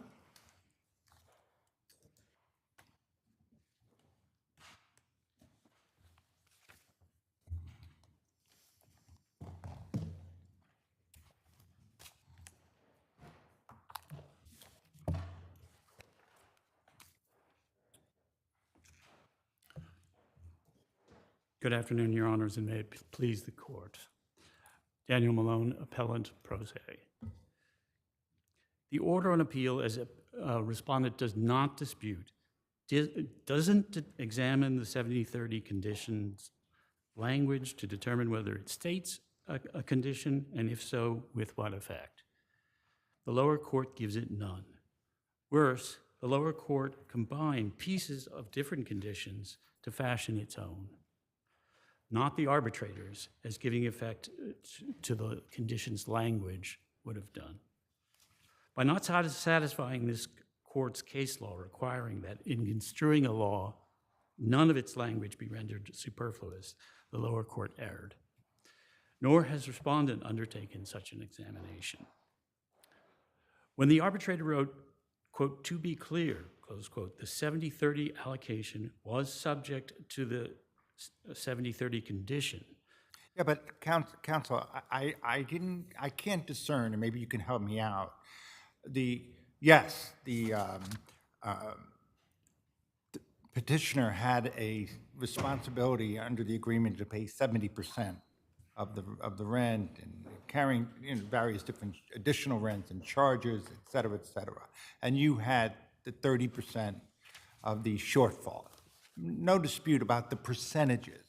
But where in the award did it expressly state that this breakdown is a condition precedent, that you don't have to pay the 30% until the petitioner actually pays the 70%? I believe at page 21 of the second award, where the award reads that my 30% payment obligation is conditioned on respondents paying his 70% percent allocated share of the expenses. And the expenses are unmistakably, in reading the sequence, the rent shortfall and the operating expenses. So that's a direct statement of a condition, that my obligation is conditioned on his paying his share. You know, if I may, it seems to me that your argument is as if, you know, the 70% was based upon a particular amount or fixed sum, and I just didn't see that anywhere. I mean, you know, where did it expressly indicate that the petitioner, you know, was required to pay 70% of a specified amount? I didn't see that, but that's what it seems to me that you're arguing. Well, I think it's important to note the distinction between the petitioner, the person, and the PLLC, which obviously would be the counterparty to a lease. Within the terms of the award, the respondent, the person, is obligated to make his 70% payment as a condition to my obligation to making my 30% payment. That's really, has nothing really to do with the ups and downs of actual payments. Your Honor mentioned.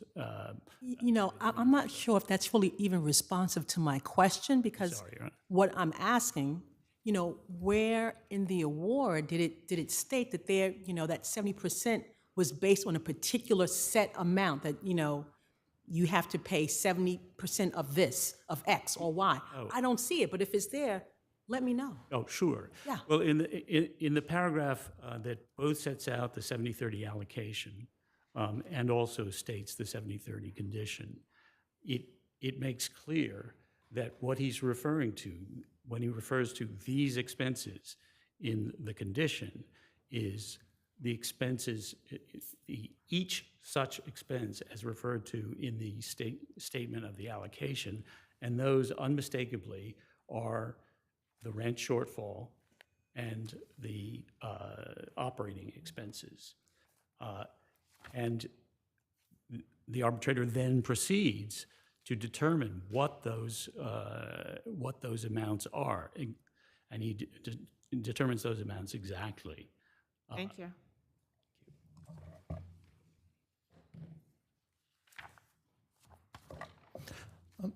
Alexander Zabata for the respondent. Counsel, first of all, the arbitrator basically rested the whole 70-30 allocation based on estimates, correct? It was estimated. He couldn't, there was not an audit done every single month to determine the exact expense. That's an estimate, yes. Right. And in the event that there was an issue, didn't the arbitration award or the rulings require that your friend go back to ADR to resolve the issue? And in this case, it was a very real issue for him, the so-called abatement that your client got? Yes, and he didn't exercise that right. That's correct. And the arbitration award and ruling mandated that is the process by which you could seek to utilize this equitable mechanism to deal with it. That's the way to go, and he didn't do that. Yes, that's absolutely correct, Your Honor. So then there's a waiver which would require the award to be confirmed then. Yes. Well, didn't Mr. Malone put a lot of emphasis on one of the sentences in the award, which said his 30% payment obligation is conditioned on Mr. Scarola paying his allocated 70% share of these expenses? That was in the award. That's what an important part. How do we ignore that sentence in the award? Yes, Your Honor. Mr. Malone focuses on that one sentence.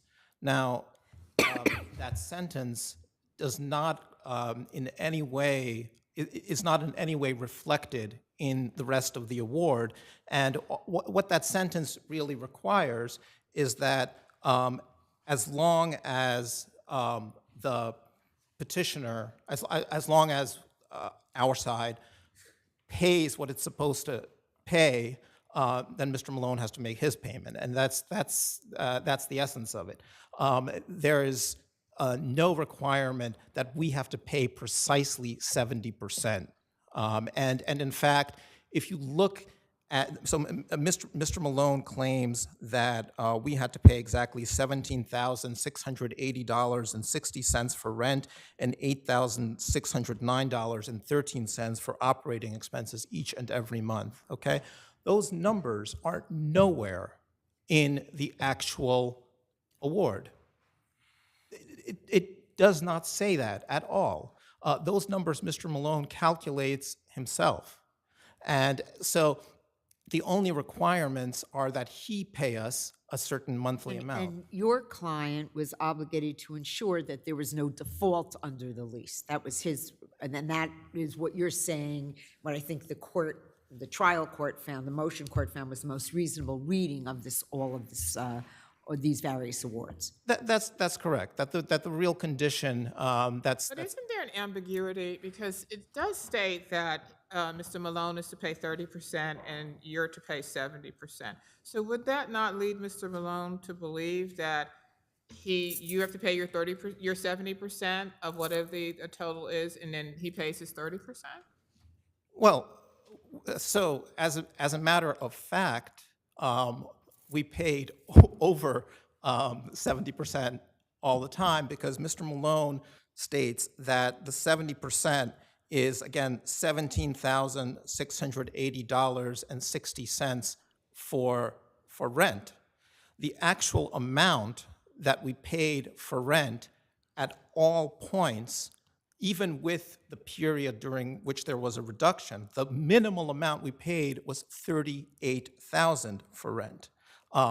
So the original rent was $78,000. It was reduced to 4 months during the pandemic to $38,000, and then raised So again. each month you're giving him an accounting, or you were supposed to give him an accounting as to what the expenses, et cetera, were, and then he's supposed to give you 30% of that?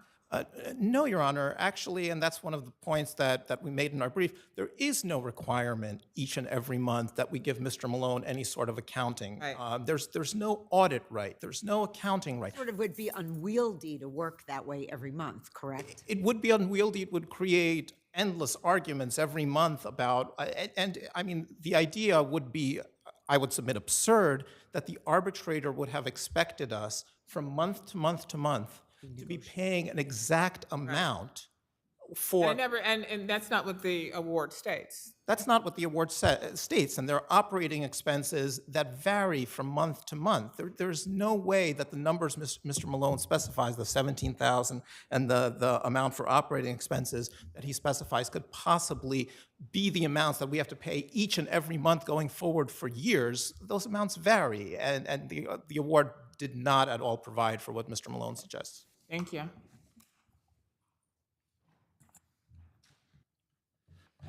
Mr. Malone, it's fair to say that as an attorney and someone that takes the law very seriously, you actually satisfied the judgment as you stand here today.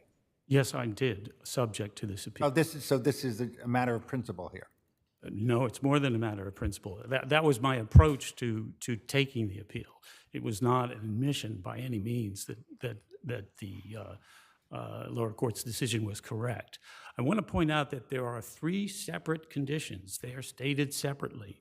And, you know, I'll note, too, that respondent himself admitted to the distinct role of the conditions. For example, at Appendix 246, Note 5, he swore that the subsidy obligation was concerned, quote, payments toward the law firm's obligations as distinct from the lease/space obligations, and had a short duration.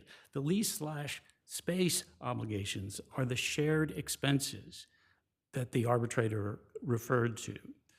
And So do you, in your mind, in your view of this, there would be a fixed amount per month? absolutely fixed. And what would that fixed amount be? I mean, how would that fixed amount be determined?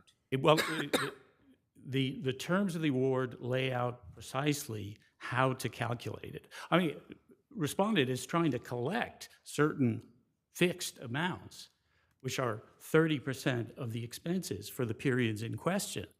Well, what about his 70% of the expenses for the periods in question? And again, I want to make the point that the award required the individual who was the beneficial owner of the PLLC's funds to satisfy that payment of the 70% amount.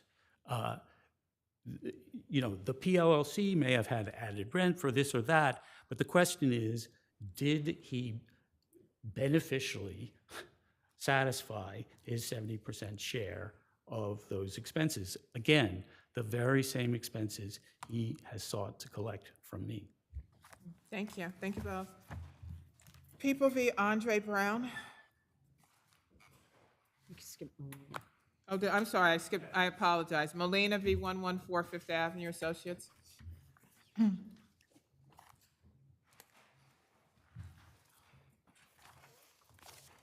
Good afternoon. May it please the court. Douglas Langholz on behalf of defendants, respondents. Two separate issues arise in this case. This is an allegation of a falling object case.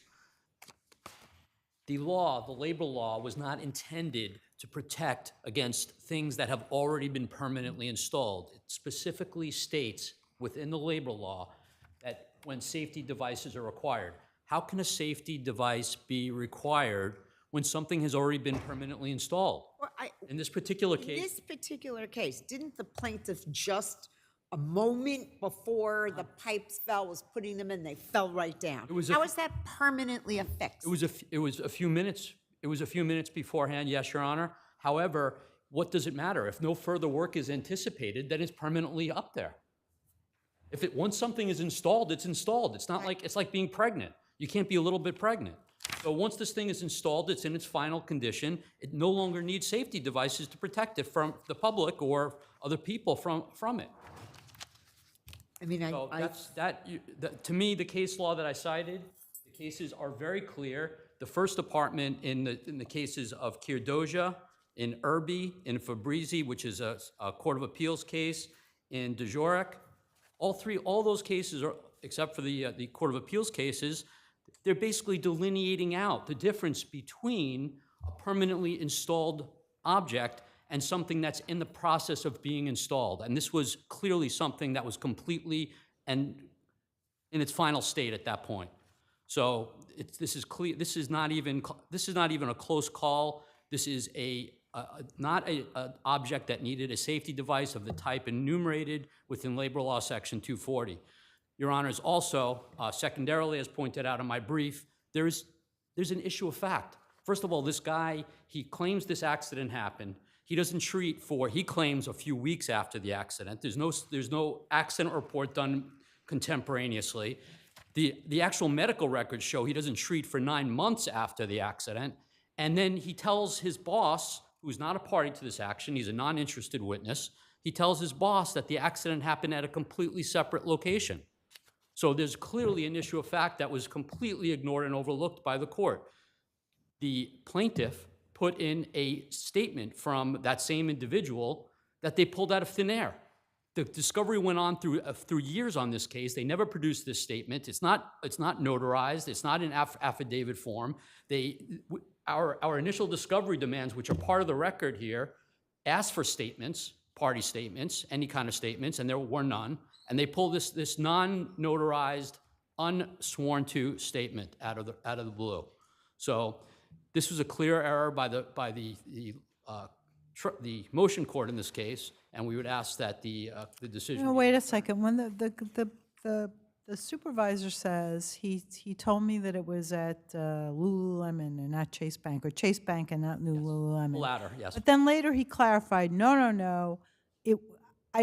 I don't know what you heard, but this is where it's at. You're saying that raised an issue of fact? There are at least 4 points, three portions of his deposition testimony where he reiterates, this is Mr. Chia, reiterates that the plaintiff told him after the accident that it took place at Chase Bank, not and the then location later of he this accident. clarified that it happened at Lululemon, right? I don't, that's not my reading, but Okay, let's assume that he said later on, I mean, you read the deposition testimony. Later on, when I said to him, oh, this must be a fraud, he said, no, I don't know what you're talking, I don't know what you think, but it happened at Lululemon, correct? that's not my reading of the testimony. Okay, what's your reading of that My reading testimony? of the testimony was that he said it occurred at Chase. He said it was at, well, And he never corrected himself. I don't believe so. Well, Chia, whatever his name is, asked where it occurred, and he says Chase Bank on Broadway.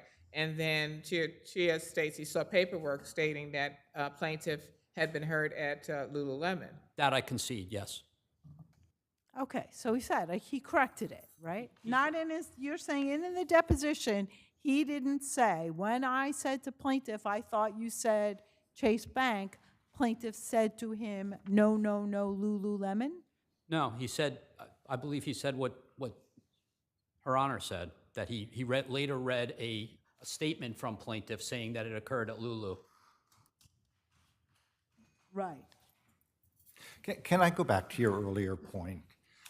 You don't, the way I understand the accident, a portion of the pipe was secured seconds before it fell. Is it your understanding that that constitutes a permanent fixture to the ceiling that would obviate or the need for 241 application? I would just disagree. I would agree with your statement, except I don't think it was a second before, but I think Was it like 30 seconds before? there was a period of minutes, I believe. Okay, Whatever. so Yes, so, that's my okay, position. fair enough. We can quibble about the time. Yes. But a reasonable inference from the nature of that accident was that that portion of the pipe that was secured, I'll even go with you, 2 minutes before, was not secured in a workmanlike manner, so it certainly was not permanent in the manner in which it was affixed to the ceiling, which means, based on our appellate case law, that would constitute a falling object to trigger 241 protection. That's not my understanding of the case law that's cited here. You know, the whole purpose of the statute is to protect people while the work is ongoing, not after it's been completed. So that's my understanding. The cases you're citing are this, it's not a few minutes, none of the cases that you cite. And in fact, we do have one case, Rizminski, where we said that is close enough in time, right? Which case? RZYM Rimsky. SKI v. Metro Tower Life Insurance. And it was a steam fitter. And he was installing one part of the pipe, and then the other part of the pipe became loose, causing it to strike him on his head. I do have the answer to that. Can I address that on my rebuttal? Because Certainly. I do have the answer. Thank you.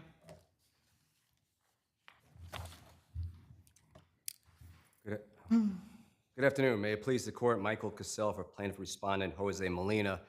I'll respond to the two arguments raised by counsel. As far as the permanent issue, as Your Honor pointed out, this is a situation where my client is still on the ladder.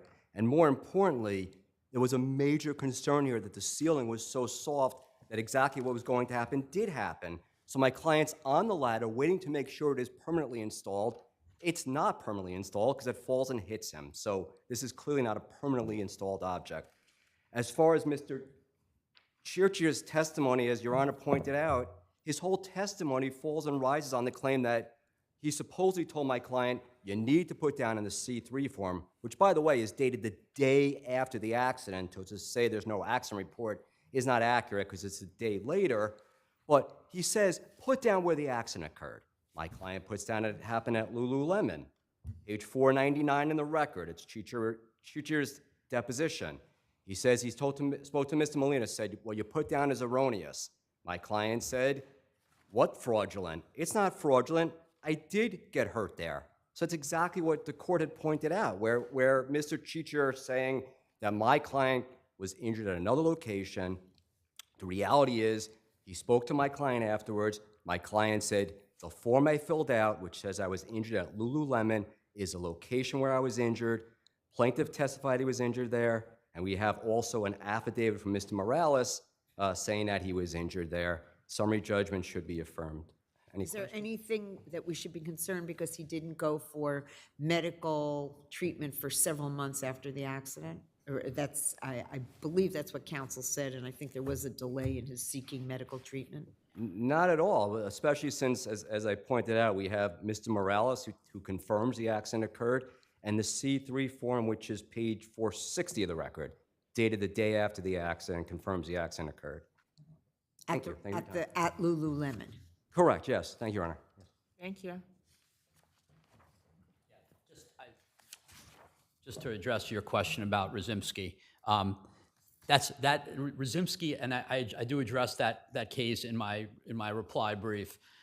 That case actually illustrates exactly my point, because in that case, they were still in the process of installing the pipe. You're right, it was a steam fitter. One side of the pipe had not yet been But you're saying because and the other side came out. In this case, they were both done. Interrupt you for 1 second. Please don't. Apologize. May I interrupt you for 1 second? You're saying he literally installed it. He's coming down the ladder. You're saying from that second on, there's no labor law? I really don't think, particularly after Quattrochi, that you can say that is our law about the labor law. I mean, I think where there's a building and there's a permanently, a permanent part like the window pane, and then, you know, it comes down, it could not have been expected, that's a permanent part of the building. But when he just put this pipe up, and he's just waiting to see if it fits in coming down and it falls down, I do not see how that can be a permanent. I do see a distinction. I would address Your Honor's attention to Kirdoja, because in that case where the court did find summary judgment, in that case there was a tack weld that was holding the steel in place, and it was a temporary tack weld, and the court granted the summary judgment because they said the tack weld that failed was meant to be temporary, only to hold it in place during the time of the construction. In this case, this wasn't temporary. This was the permanent nature of what it was going to be. And the courts delineate that. I direct the courts, this court's, all five of Your Honor's attention to the Kirdoja case, which really is going to be instructive on this. Well, I won't argue with you further. Thank you. Thank you, Your Honor. Thank you both. People be Andre Brown.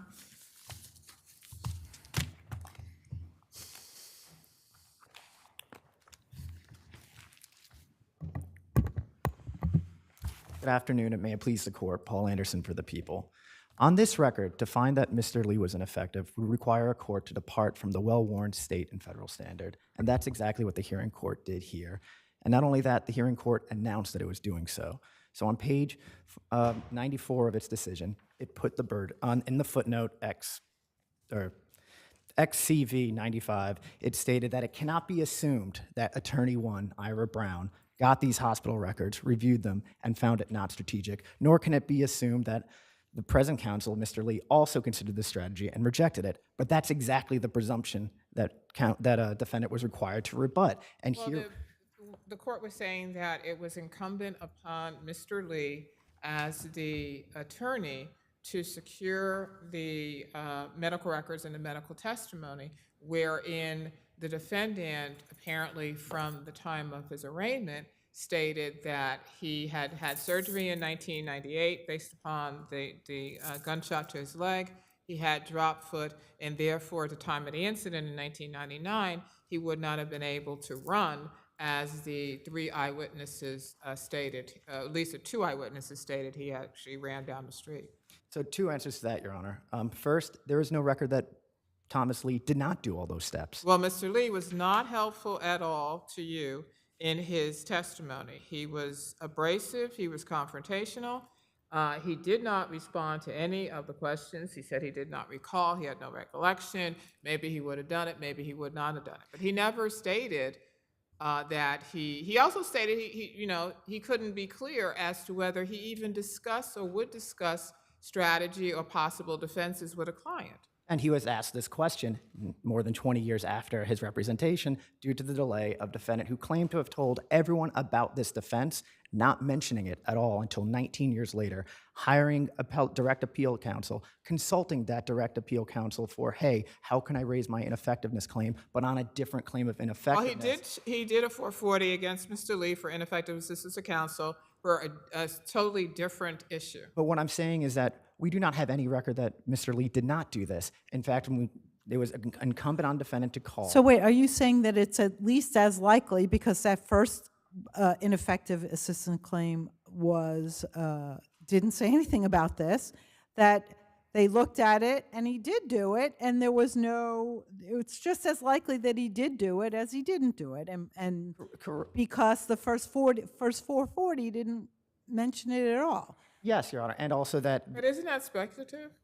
if On both it's ways, speculative right? on both sides, but it's again their burden to show that there's no strategic or non-legitimate reason here. And so if to reach this claim and for defendant to win, call Ira Brown, the first attorney, say, and in fact he wouldn't have the file. Defendant affirmed that the file got transferred to Thomas Lee, and then the next attorney to call after Thomas Lee would be Patrick Brackley, the direct appeal, because of course your appellate counsel will get the file. And then, of course, if he's claiming, he's telling direct appellate counsel, hey, can you help me Mr. bring up this Brackley did the first appeal? Yes, Your Honor. He did the first appeal.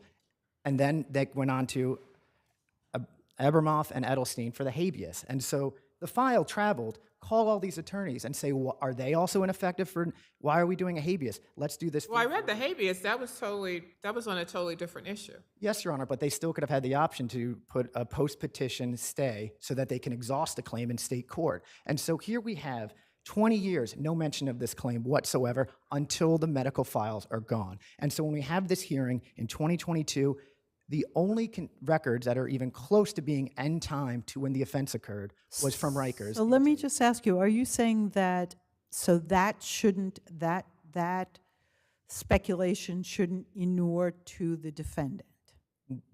The speculation should go in our favor because they didn't reach their burden. Right, okay. So in terms of, if Because this there's offense- no evidence one way or another, Well, except and for that's the one. evidence that shows that he could have but didn't raise this over 20 years. And think of all the reasons why that could be. It could have strengthened the identification. Bear in mind, the very first investigative lead in this case was a DD-5 from Chantel Higgins saying, Mr. Andre Brown was at presence at the scene. He was shot a year earlier. He lives on this block. And so if we're talking about trying to do a defense of misidentification of people who identified him by name by knowing him in the neighborhood. It was Dre.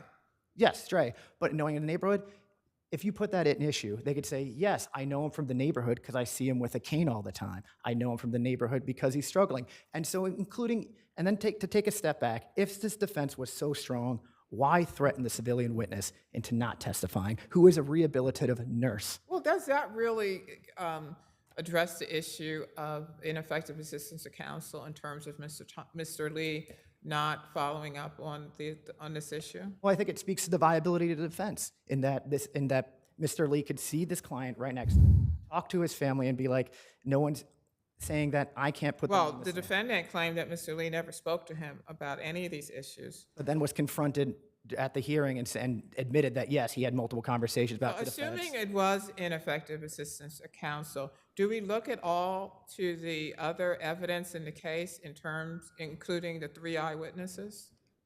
You would yes, in terms of if you reach the prejudice prong, in terms of is this medical evidence enough? This speculative medical defense, which hearing counsel said it only provided the basis of perhaps a defense. And so would that... Yeah, but Dr. Simon testified that there is no way, given the damage to the defendant's leg, that he would be able to run and he also, without a limp, without a noticeable limp. Well, 2 things. 1, he was surprised that he was walking today without a gait. And 2, there was snow on the ground. There was ice on the ground. 20 years later, we couldn't have the currency. I know that the assistant made that argument during the hearing, but that argument was not made at trial. The trial, the testimony was that he ran after the 2 individuals, albeit the first individual did fall in the snow. Yes. Right? And then that's when he shot him, and then that's when he went after the second. Of course, colloquially, when you're running for your life, you're saying, I'm running for my life. You're not saying, I'm walking for my life. Did anyone ask him how fast he was going? No. So there was, I mean, when someone, you use the word run, it could be run in any sense of the word. Yes, Your Honor, but had that defense been put in issue, they could have clarified and really strengthened that But identification. no one said that the individual, the assailant, was limping as they ran, or that they were favoring, I think it was the right leg.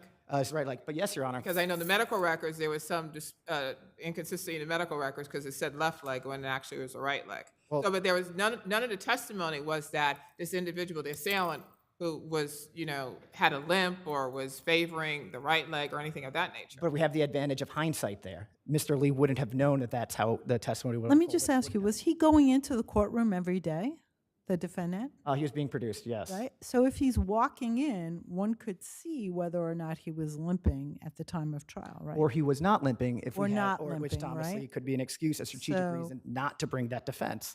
And Right. so, So even though there was not testimony about that, the jury could see him every day and Yes. see how But he there was walking. and I just want to point There out, was no testimony concerning the defendant and how the defendant appeared at the time of trial. No. Normally, a defendant would be seated at the defense table Oh, right. prior to So the he would- jury, right, so the pri- jury prior wouldn't to the jury coming into the courtroom, so they would not necessarily see whether he had a limp or not. Mr. Brown did state that when he saw the defendant in 1999, the defendant, Ira Brown, that when he did the arraignment, that the defendant did not appear to have any issues or limp.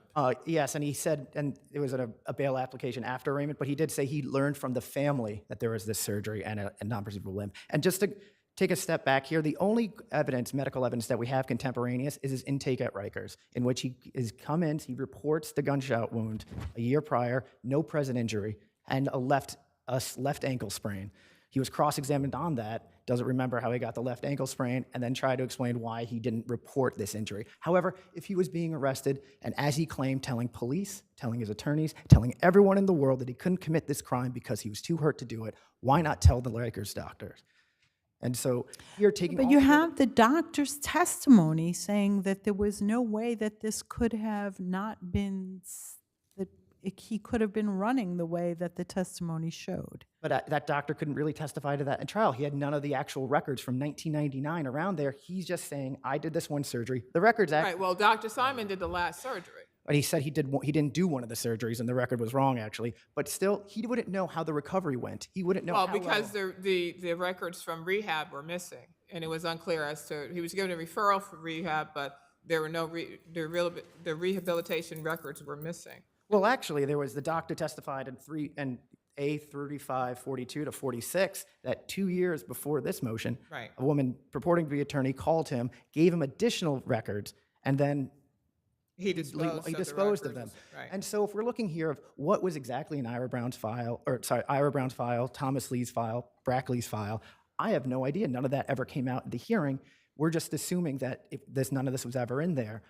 But that's not enough to make to say that an attorney didn't comply with his constitutional duties, that this was non-strategic or no legitimate reason, because there are plenty of legitimate reasons. And so here, in the absence of this 20 years later, the hearing court flipped the burden on the people to be like, you put on a mini trial, you call these witnesses back, see if he was limping, see if you would have succeeded on this defense, call another expert yourself to look at records that don't exist and try to come up with another reason, set up a battle of the experts, and that is not enough under the performance prong and even under the state statute, the state standard, either the prejudice prong or meaningful representation. And so here it was error. Thank you.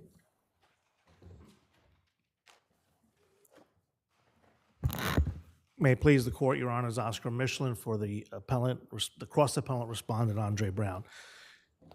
There's clear and significant evidence that Mr. Lee abandoned an incredibly important and vital defense to Mr. Brown, who fortunately was finally allowed to find counsel who could raise it, secure the contemporaneous medical records that showed. So do you concede or do you agree that the burden was on you? That the burden is on the defendant to show the ineffective assistance of counsel? Of course, and we met And so that. how therefore did the defendant meet that burden? Simply, but with the testimony of the doctor and then the people put on Mr. Lee. Mr. Lee indicated to us that he would not talk to us before he went on. If you remember, Mr. Lee is the first attorney in the history of the United States to be put into the WITSEC program as a made member of the Bonanno crime family. Okay. Well, I think that's important, Your Honor, only because someone raised that, and the people have raised that the witness was intimidated. The trial court below I know, and wouldn't in the allow us record, to you do said, that. oh, well, because he was affiliated with one of the 5 families, and therefore, he had a track record of intimidating witnesses, and I think that he was actually incarcerated for intimidating witnesses, et cetera. Exactly. But that does not go to the ineffective assistance. No. What does is that we do have Mr. Lee on the record saying what his trial strategy was and never mentioning the medical records, showing that he just completely failed to follow up. Did he say he didn't follow up? No, we're not going Did to you have... subpoena his files? His files were scanned because we had no opportunity at the time to get his contemporaneous What do you mean you files. couldn't subpoena So we just them? used the appellate. He didn't have them, Your Honor. The only person who had them was Mr. Brackley, who told us he didn't have the file. I didn't even Patrick see Brackley. I didn't see that in the record, that there was any communication or any affidavit from Mr. Brockley stating that he didn't have the file. That was not in the hearing record, but in the motion leading up to it and that record, Mr. Brackley, who was his appellate lawyer, did not have the file. Right, but This is should not that have not been made part of the hearing record, or was it made part of the hearing record? It was not, that Mr. Brackley did not have the file was not made part of the hearing record, but the record that was produced was sufficient to show that Mr. Lee did not have any strategy for this trial, and in fact, in the middle of the trial, told this court, after conducting a hearing on the alibi, putting witnesses on to put an alibi because the judge requested an offer of proof because it was a late alibi notice. He then said that he may want to prove justification. Right, because the alibi didn't pan out because the defendant stated that he was with his mother at Long Island or somewhere visiting a friend or coming back from visiting someone, and it didn't pan out. No, Mr. Lee did not say it was because the alibi didn't pan out. But we He was know saying- that the alibi didn't pan out, right? Well, they didn't call an alibi witness. Because apparently it was not truthful. Apparently, there were issues with, I believe, Mr. Brown's mother's criminal record that he didn't want to put before the jury. Okay. But that does not, but the point of that is, nowhere in any of the colloquy does Mr. Lee ever mention what Mr. Brown mentioned very clearly at his arraignment. And Your Honor, Right, so the people just made an argument or put forth an argument, given the fact that the burden was on you, why therefore did you not call Ira Brown to testify as to what was going on, what was said, or whether he told Mr. Lee about this, the medical issues? Ira Brown only handled the case up to the point of felony arraignment. Right, but He made Ira the- Brown was apparently adamant that Mr. Brown told him immediately as to the medical information, that he had the surgery in 1998. I did see something in the record that Ira Brown never mentioned to the judge, Judge Bamberger, about this because she was a no-nonsense judge or something of that nature. But there was nothing that I saw in terms of testimony from Ira Brown that he communicated this to Mr. Lee. No, he did not speak to Mr. Lee. Mr. Brown only handled the matter from the point of felony No, arraignment. I understand that, but He didn't again- have the opportunity to even get the records, Your Honor, because he didn't show up at the next court appearance. The family hired Mr. Lee. Why did and you gave him the not file. why should not Ira Brown have been a witness at the hearing in order to establish your burden as to exactly what was said, what was known? Mr. Lee had no communication with Mr. Brown, and Mr. Brown had no communication with Mr. Lee. We have the record of Mr. Brown, Ira Brown, making the bail application, and as Your Honor pointed out, he didn't say, I spoke to the family. He said, only until now is my client, this is a year after the incident, only until now is my client walking with barely a perceptible limp. To answer Judge Scarpula's question, we know how fast these people were running. Why? Mr. Virgo shot on the corner. Mr. Nicholson is shot a block and a half away. The assailant not only shot Mr. Virgo, he caught up to Mr. Nicholson a block and a half away. But Mr. Nicholson testified that the defendant, the assailant, removed the mask or removed the face covering, and he identified the defendant as the individual who shot him. He identified the defendant as his bullet was severed by a spine, as his spine was severed by a bullet, excuse me, Your Honor, looking over his shoulder and falling to the ground. Mr. Nicholson was asked by the police, we have the UF-61, which is the first contact with Mr. Nicholson, can you identify? It says cannot identify. But then he does later identify him. Well, how many wrongful convictions do we have with bad identifications? This was one of the worst opportunities to observe that a court could see. He's shot in the spine. It's severed.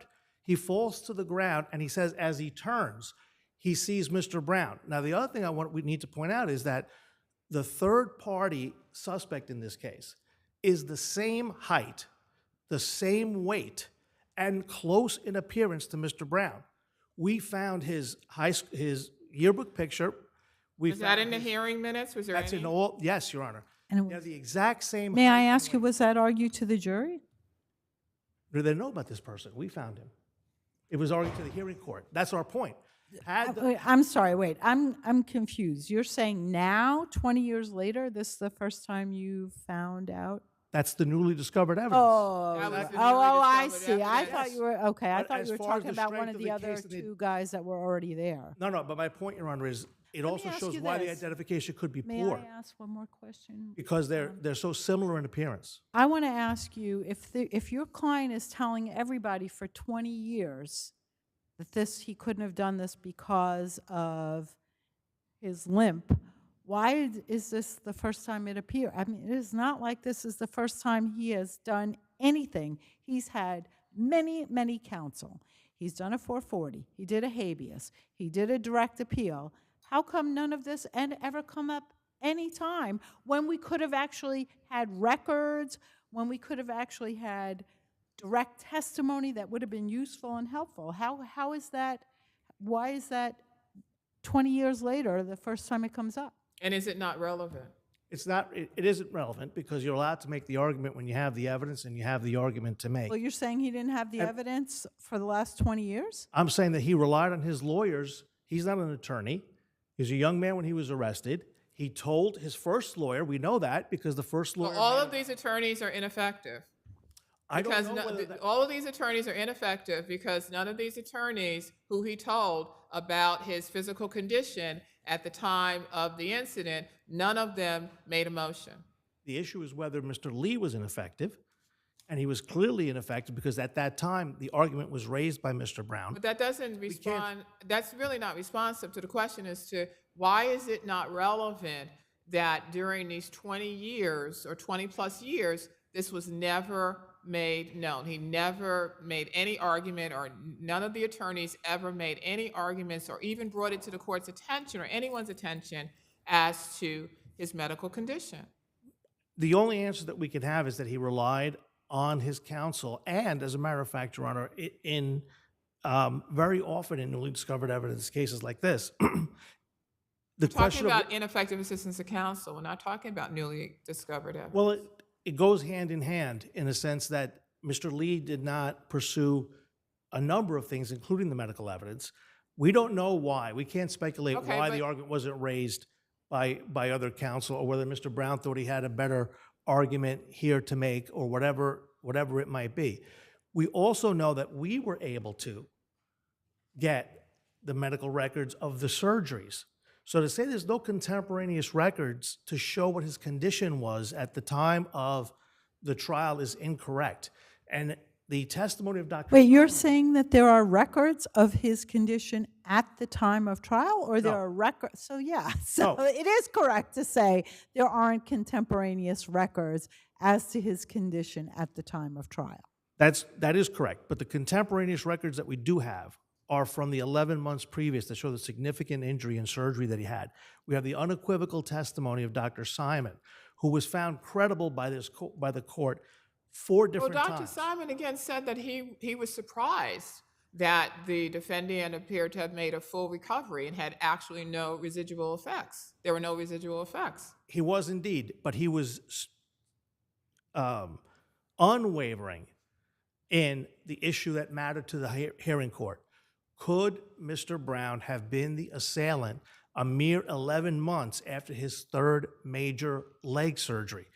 And while he was cross-examined about years later and his ability, Dr. Simon was not equivocal at all. He was found unequivocal and unrefuted at page 44, 75, Right, but Dr. 78. Simon, I'm looking at Dr. Simon's testimony. He does state that the individual would have been able to run, but not at a, he talked about how he used to run in the park, or he runs in the park, and he's running with people and people are jogging. I mean, he goes into this whole thing about jogging and running, but he does say that that the defendant would have been able to run, but it would have been noticeable that he would not have been able to run at a fast speed. Well, he said no way, no how could he have ran in the way the assailant would have needed to have run to have caught up to the victim. But he also testified that he did not know the distance that the individual ran in terms of running around the block, et cetera. He asked him, because the question was put to him in terms of the blocks, and he said he had no familiarity. But we do know, because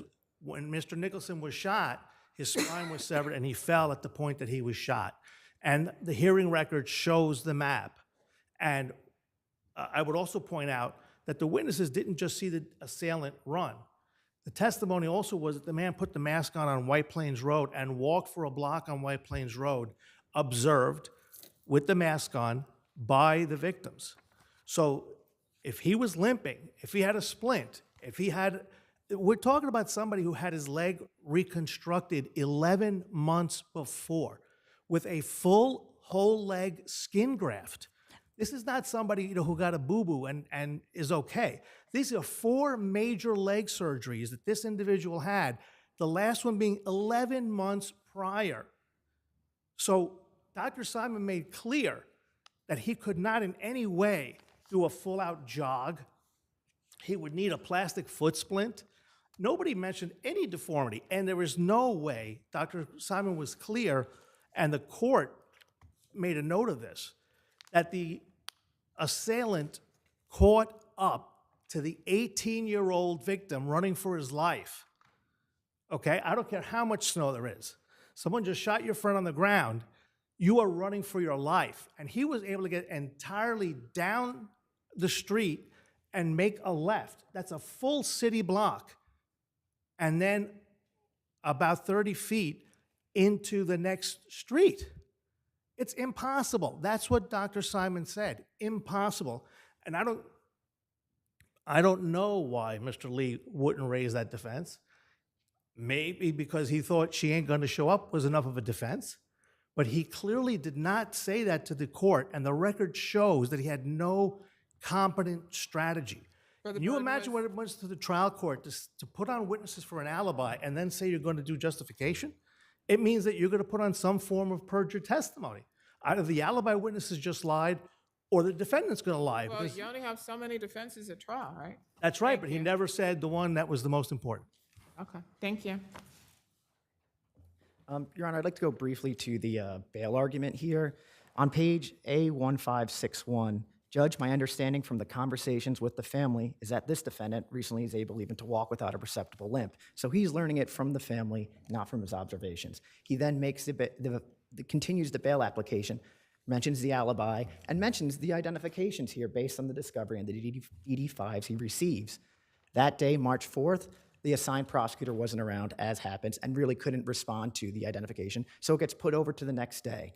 The next day, absolutely no mention of the possibility of medical defense is raised. Instead, it's all about the identification and the opportunity to observe, which ended up being the trial strategy and the strategy here now we see argued. Then, months later, in July, a renewed bail application, he asks for 18B funding. The court explains, you're assigned, here's 18B funding, there might be an issue, here's how you do it. Continue your bail application. Being primed with this medical defense makes no mention of the medical defense, goes into the identifications again, the alibi, recanting witnesses, gets chastised by the court of what you're going to say is the case is weak and what the people's going to say is that your client and his family are intimidating witnesses. So here, when we have Ira Brown making that decision not to raise that defense, that's strategic. And if we look back in terms of the medical testimony that came out in the hearing, yes, we have Dr. Simons looking at the records from 11 months prior, but we also have the Rikers record saying that there's Counsel, no- I'm Yep. glad you raised that, because that was the question in my mind. What happened in 2007? Because one of the questions your office posed to Dr. Simon was to suggest that he was fully capable of playing all kinds of sports and a strenuous sport-like activity in Rikers, and then after something happened in 2007, he now claimed he can't do any of that, which the inference from that kind of question was that he made some kind of recovery and that something else caused his problem. To answer that, there was a separate lawsuit against against the prison for an injury, and part of that damages was saying that, yes, I play basketball, yes, I run, yes, I could do all this, in that 2007, 2008 lawsuit, civil suit against the state. But lost my spot. But to go back, I guess, in terms of what we have here, he also testified at this hearing that at the time of the offense in January, he had stopped going to rehab. He was no longer suffering the drop foot that Dr. Simon, in his expert opinion, not seeing, not treating, not examining Mr. Brown, said he couldn't have recovered that fast. But yet he said, I'm no longer going to physical therapy. And then we had more cross-examination, which is what happens in cross-examination. You get the little facts. Counsel, let me just ask you, aside from the doctor's testimony, looking at his surgery records and not records from a year later, is there any other evidence that would point to the fact that this defendant could not have done that, this is it. It's all on the doctor's testimony 20 years later based on not what at the time of the offense, but a year earlier. Yeah, Okay, and admittedly, I just want to make sure that that's... Yes, Your Honor, that's the direct, or that's as much evidence as we have. Admittedly, whatever we can put weight on the hearsay from that Ira Brown heard from the family and started the maybe hoping that this would be a factor and then abandoned that completely. So whether he abandoned it, whether Lee abandoned it, whether Brackley refused to bring it up, whether his habeas counsel refused to bring it up, all of that is presumed to be strategic. And here there just isn't enough to rebut that presumption. And so, Your Honors, we ask that you reverse the vacature and affirm the rest of the order denying vacature. Thank you. Thank you.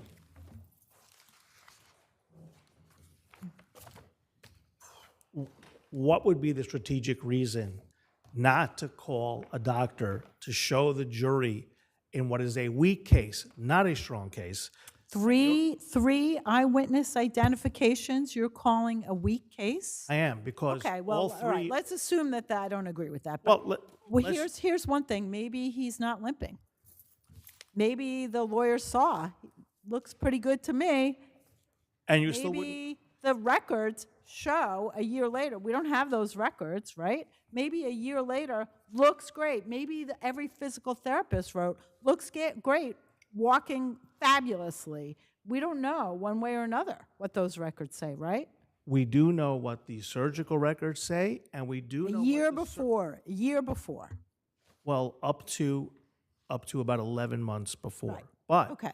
but that still is I'm significant. saying, couldn't that have been a reason why it wasn't brought up? No, because Dr. Simon tells us, and that's important. I see, Your Honor, but Dr. Simon tells us that based upon those records, there is no physical way.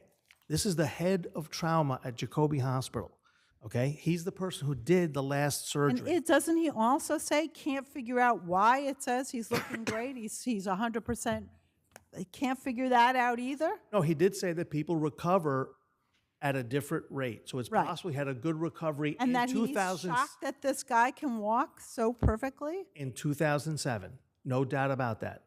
However, that he was unequivocal and was brought back to the period of time that is relevant here. Within the period of time between his final surgery and the date of the incident, there was no dispute from Dr. Simon that it was physically impossible. The answer is no way, no how could it have been done. And there is no strategic reason why you wouldn't put that to the jury. I do want to go. No, that's the whole point about trial strategy. You never know what the discussions are between the attorney and the defendant and others in terms of what exactly the trial strategy is going to be. So, But here we have two different strategies that Mr. Lee did put on the record, both severely conflicting, and neither of which involved the he medical never went records. forward with the alibi. It was only he didn't go forward with them. He couldn't. He went forward enough to put the witnesses before the court in an offer of proof. But not at trial, not before the jury. He decided not to do that. That's a strategic decision. I understand that. My point is when the judge is saying to him, what is your potential strategy? He told the court what the potential strategy was, and there is no logical explanation for why you would strategically abandon a medical defense where you have a trauma surgeon saying he couldn't have done it. Well, what if the year later records say he's walking perfectly? Wouldn't that have been a good reason not to say it? But we don't have those records. We didn't even have the records of at the time of the trial, according to Mr. Brown's file, he didn't even have the surgical records. So it couldn't have been that medical records made that determination because We don't know. The thing is, we don't know. We don't know whether Mr. Lee obtained the records or whether Mr. Lee made a phone call or he said he had an investigator. He didn't know the name. He couldn't recall the name of the investigator at the time. I mean, these are just things that we certainly don't know. We do know that no one used those 18B funds. We do know Lee wasn't 18B. Lee was retained, wasn't he? No, the expert witness was 18. The funds were procured by 18B, and there is nothing in that file as there But would be Lee in the was court. privately retained, was he not? Mr. Lee and Mr. Brown were privately retained, but a private attorney, as Mr. No, Brown. I understand that, Right. but I'm So just- it was the funds were 18B and were not used. The records were never sought. The records were never sought. But the point is, Counselor, again, we don't know what the strategy was. And the burden is on you to show that Mr. Lee was ineffective.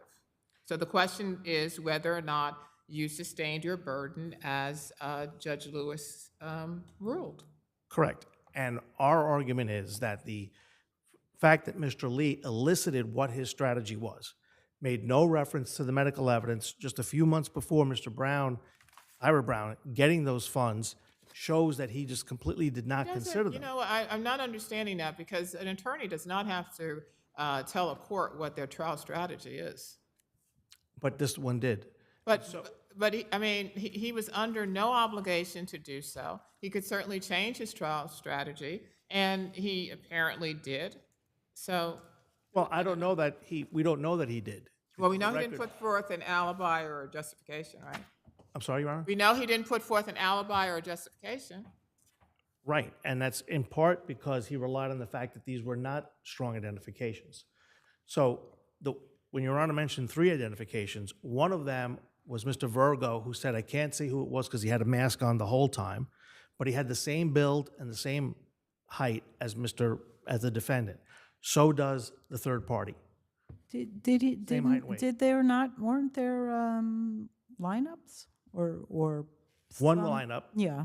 But Ms. Telfer was not, as we know, was not cross-examined. Her identification was sitting in a car at night as the gunman ran past her. So it's beyond fleeting. And but she knew the guy. It wasn't, I mean, but- I don't have to look at you. If you're someone I see in my neighborhood every day, I know who you are, right? she doesn't see him every She didn't day. testify because someone intimidated her, right? Agreed. And she was not therefore cross-examined in front of the jury. But as Dr. Franklin, our expert, pointed out, that kind of not intimate knowledge of a person is actually dangerous because the brain looks to try to find somebody who looks like that person. And not only that, the third party looks like Mr. Brown.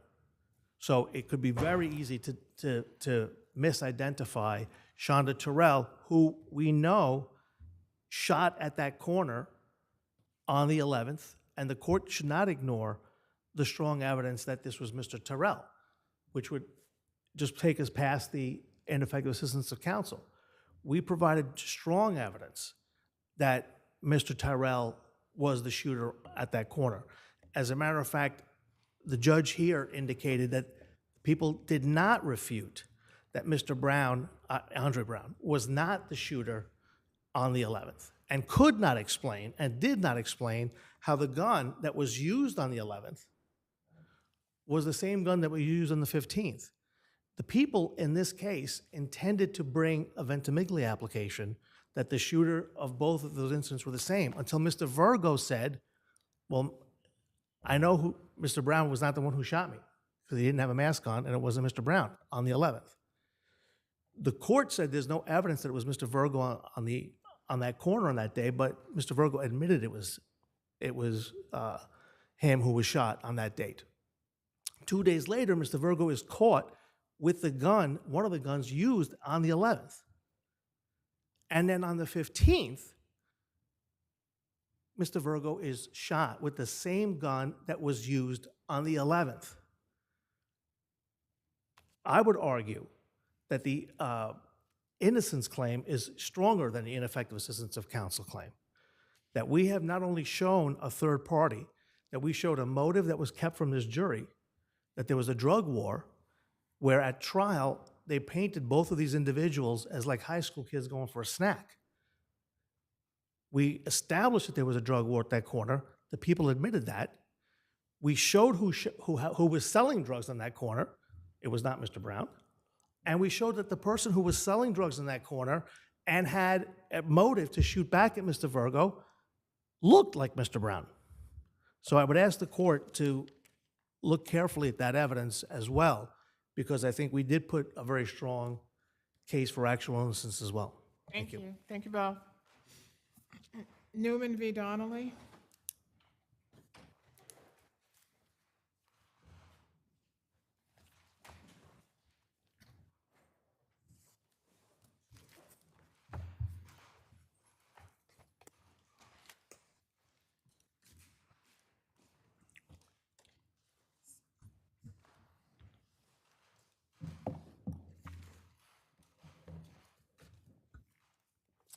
Good afternoon. May it please the court, my name is Scott Klugman. I represent the appellant, Melissa Newman. She's the daughter of the testator in this case. My client, who I refer to as Melissa because of the common last names, Melissa objected to the probate of her mother's will because she believed that the respondent, her sister, unduly influenced it. Well, now, let me ask you, sort of cutting to the chase, they went through a jury trial. We did. Not the most common thing in circuits court. And the judge charged the charges that seemed to me to be the charges out of the PJI, which is what they did, and the jury determined that there was no undue influence. So why should we set aside that verdict when there was a jury that heard all this testimony and decided that? Well, the judge actually didn't follow the PJI because the issue in this case is a fill-in-the-blank section of the PJI that directs the court, instructs the court to, quote, set forth the added facts in the case, quote, that give rise to the burden shift. So it's supposed to be customized. There's examples in the PJI, but it's supposed to be tailored to the facts of the case. And what happened in this case is that the trial judge failed to do that. Put simply, the facts in this case were that respondent was involved in will preparation, but she was not present for its execution. So the trial court should not have conditioned the portion of the charge relating to respondent's burden on her active involvement in the will's execution. But that's exactly what the trial court did, conditioning respondent's burden on taking, quote, an active part in obtaining execution of the will, rejecting what we had proposed that would have also included taking an active part in the preparation of the will. And so this is a fundamental error in not following the PJI and not following the law, which basically says you're supposed to tailor the charge to the facts of the case, that my client could never meet. They set up a condition that my client could never meet and effectively took this issue away from the jury because it eliminated the possibility of responding having any burden under the facts of the case. And if you look at the charge conference, you can see exactly why the mistake happened, because the trial court based her decision on a faulty premise. The trial court believed that the charge reference elsewhere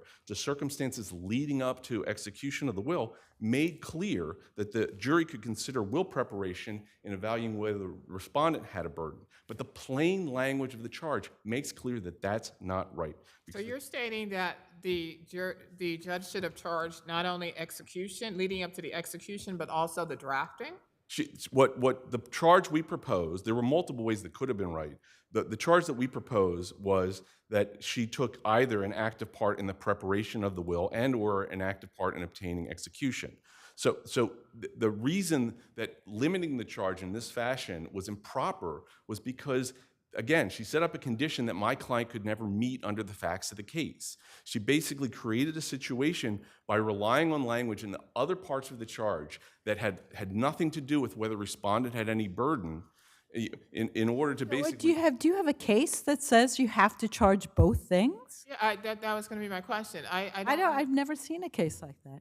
There's lots of cases that say you have to tailor the charge to the facts of the case. There's the JR Yeah, but law. that's okay. But you're saying that your extra charge should have been charged, and generally, that's not how we judges, or trial judges do it. So I'm asking you, do you have a case that says what you are saying now, that it was error not to put in that being involved in preparation of the will would mean that you can sustain your burden of proof? I don't have a case that on. No, you don't have one because there aren't any, right? Well, Your Honor, let me. There actually is a case. There's multiple cases. One of the cases is Newman, which is the second department case, which basically said that the burden turns on any involvement in drafting the will. So had the trial judge charged the jury that way, that would have been fine. There wasn't one right way. Again, there is a fill in the blank. And wasn't there a charge that talks about that, about being involved in preparing the will? Not when it came to whether I'm asking you whether the judge charged the jury about how they should consider preparing the will. It only related. It's a pretty straightforward yes or no. Did she charge that? Not as to respondent's burden. Not no. the way that you wanted her to charge it, but did she charge the PJI charge on that? When it came to our burden, yes. But again, Your Honor, the PJI has a fill in the blank, which says. It has a fill in the blank. But when you're talking about a confidential relationship between whether Belinda had a confidential relationship, et cetera, all you need is to show that there was an active part in obtaining the execution. There's nothing that says that you have to talk about the drafting as well. Well, I mean, if you look at the Newman case, which is what the PJI is based on, they say any involvement in the drafting. That's the word that they use. The blank is supposed to be customized. It basically, we'll give you some examples, court, as to how you should instruct the jury, but ultimately, you are supposed to charge the jury, again, to set forth the added facts in the case that give rise to respondent having a burden. And she didn't set forth those facts that gave rise under the facts of this case. She set forth facts that maybe in other cases would have been appropriate, but in this case, she set forth a situation that could never be met. So there was testimony at trial that there was some involvement in the preparation of the will? Oh, everything came from the respondent, yes. The respondent initiated not one, but two wills while her mother was hospitalized. It all started, the second will, the one. And so didn't the bequeath say that I'm leaving whatever to Melissa because Melissa has the means based upon her spouse or whatever, wherein Belinda does not, and so that's why I'm leaving X amount to Melissa? You know where that came from? It came from respondent. It came from respondent in the first meeting with the first call on February. Counsel, is that what the attorneys who drafted the will testified to? I'm sorry, the attorneys who drafted the will. So the attorney who drafted the will. So there's two attorneys. Yeah. Okay. So the will that was put up for probate. Did that attorney say all of this language came from Belinda? No, but if you look at. Of course, she didn't. So let's say the testimony wasn't that. But no, let's. That's your argument. I disagree. Just let me get out. Okay. That the testimony doesn't reflect your argument, right? I don't agree with that, Your Honor, because there are notes of a 2-hour estate planning meeting that started the whole process of preparing the second will. I didn't call it an estate planning meeting. The lawyer called it that. Yes. That was in her Let me billing interrupt you for a second. I'm just saying that the jury heard all this testimony, right? The jury heard from the drafter. The jury heard from the drafter of the will what the decedent said to the drafter, what the decedents, and the jury had the obligation and did determine whether or not that was the truth. But I've been a trial lawyer a long time, and juries. So have I. So have most of us on this. Juries listen to judges. So if judges tell them you have to meet a certain condition in order for respondent to have any burden, juries listen to that. And what they did here that's wrong is they said, okay, there's an if-then situation. If something happens, then respondent has a burden. And in this case, the fill-in-the-blank section was if she was actively involved, took an active part in obtaining execution of the will. She wasn't there. She wasn't there. The trial court could have customized it a different way, but the way she customized it to this case was improper because respondent wasn't there. She needed to at least reference preparation or reference involvement in drafting, which is language that's directly taken from the Second Department case in Newman, which is the basis for the Didn't the court also charge that Belinda's absence was of no consequence? Did she charge that the absence was of no consequence? Belinda's absence during the execution was of no consequence? Or was not to be considered, or something like that? No, she didn't. I don't believe that was in the Yeah, charge. she testified her absence was not dispositive of the issue of whether she was involved in procuring the execution of the will. And therefore the undue influence. Right, but again, there is a burden. The burden starts with us, Your Honor.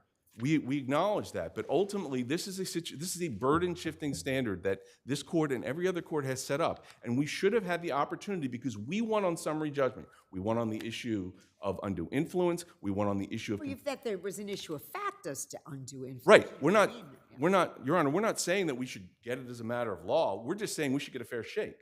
We should get the opportunity to be able to prove, to meet the standard, to prove that the burden shifted to respondent so that she had... No, it doesn't shift. You always have the burden. All the proponent of the will has to do is explain and have an adequate explanation. Newman says that there's no case that says the burden ever shifts. The burden does not shift. Well, Your Honor, I actually disagree with that. Sepulveda... Okay, well... It's a what? Sepulveda says that it shifts, and also this court, on summary judgment in this case, basically said, if upon a finding of a confidential relationship, quote, unfair advantage is rendered probable, end quote. Do you know where that came from? That came from Matter of Nealon, which is a Third Department case that talks about the impact of constructive fraud on these cases. But whether that's right or whether it's an obligation or a burden to explain,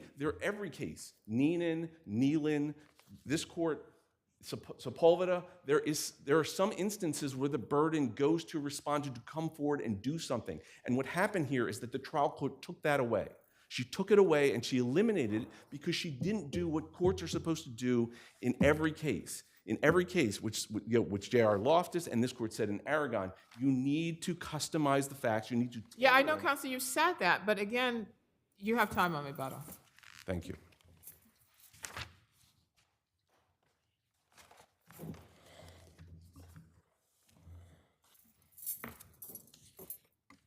Whenever you're ready.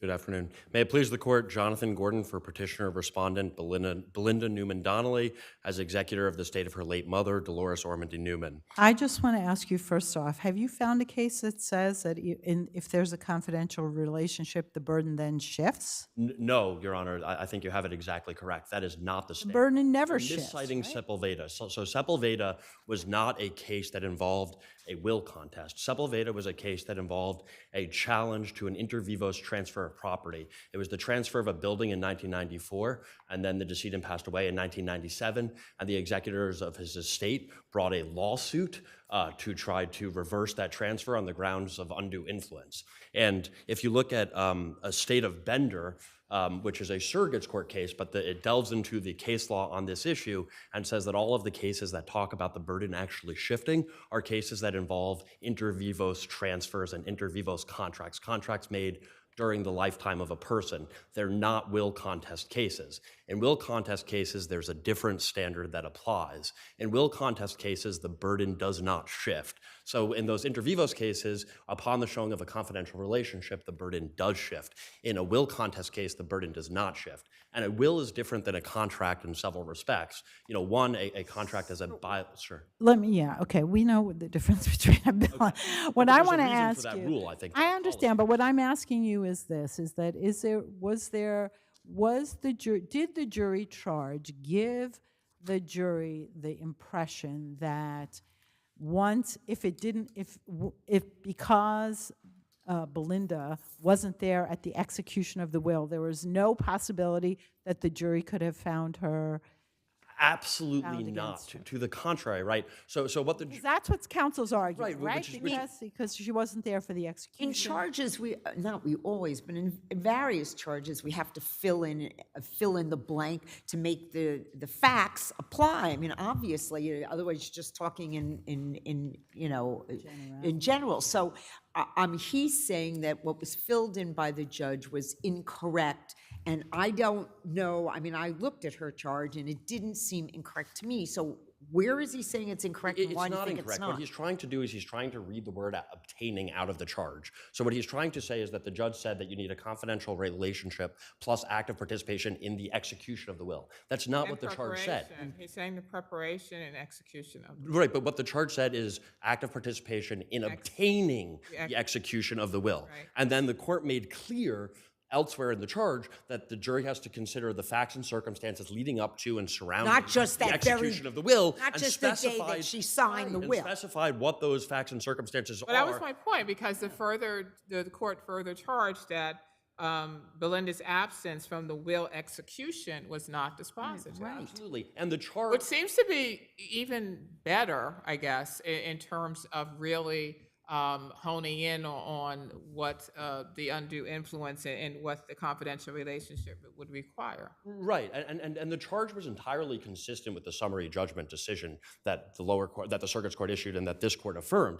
In the decision denying Belinda's motion for summary judgment, the court said that there was a question of fact regarding Belinda's direct involvement in obtaining the will's execution. I think I was on that panel. Including her communications with the attorney drafter, and in particular, communicating testamentary wishes to the attorney drafter. Yeah, I so think the court is saying that obtaining the execution of the will includes the preparation of the will, and that's clear throughout the charge. It says the facts and circumstances leading up to and surrounding the execution of the will. And there was no argument, from counsel, for at least Belinda's side, that the jury shouldn't look at the facts and circumstances leading up to and surrounding the execution of Well, the that will. was my other question, I think, because the attorneys were permitted to argue in terms of the preparation of the will and what led up to the execution of the will, and any meetings or anything like that. Of course, right. Of course, the surrogate said that their counsel was free to argue that Belinda's involvement in the preparation of the will should give rise to this inference of undue influence.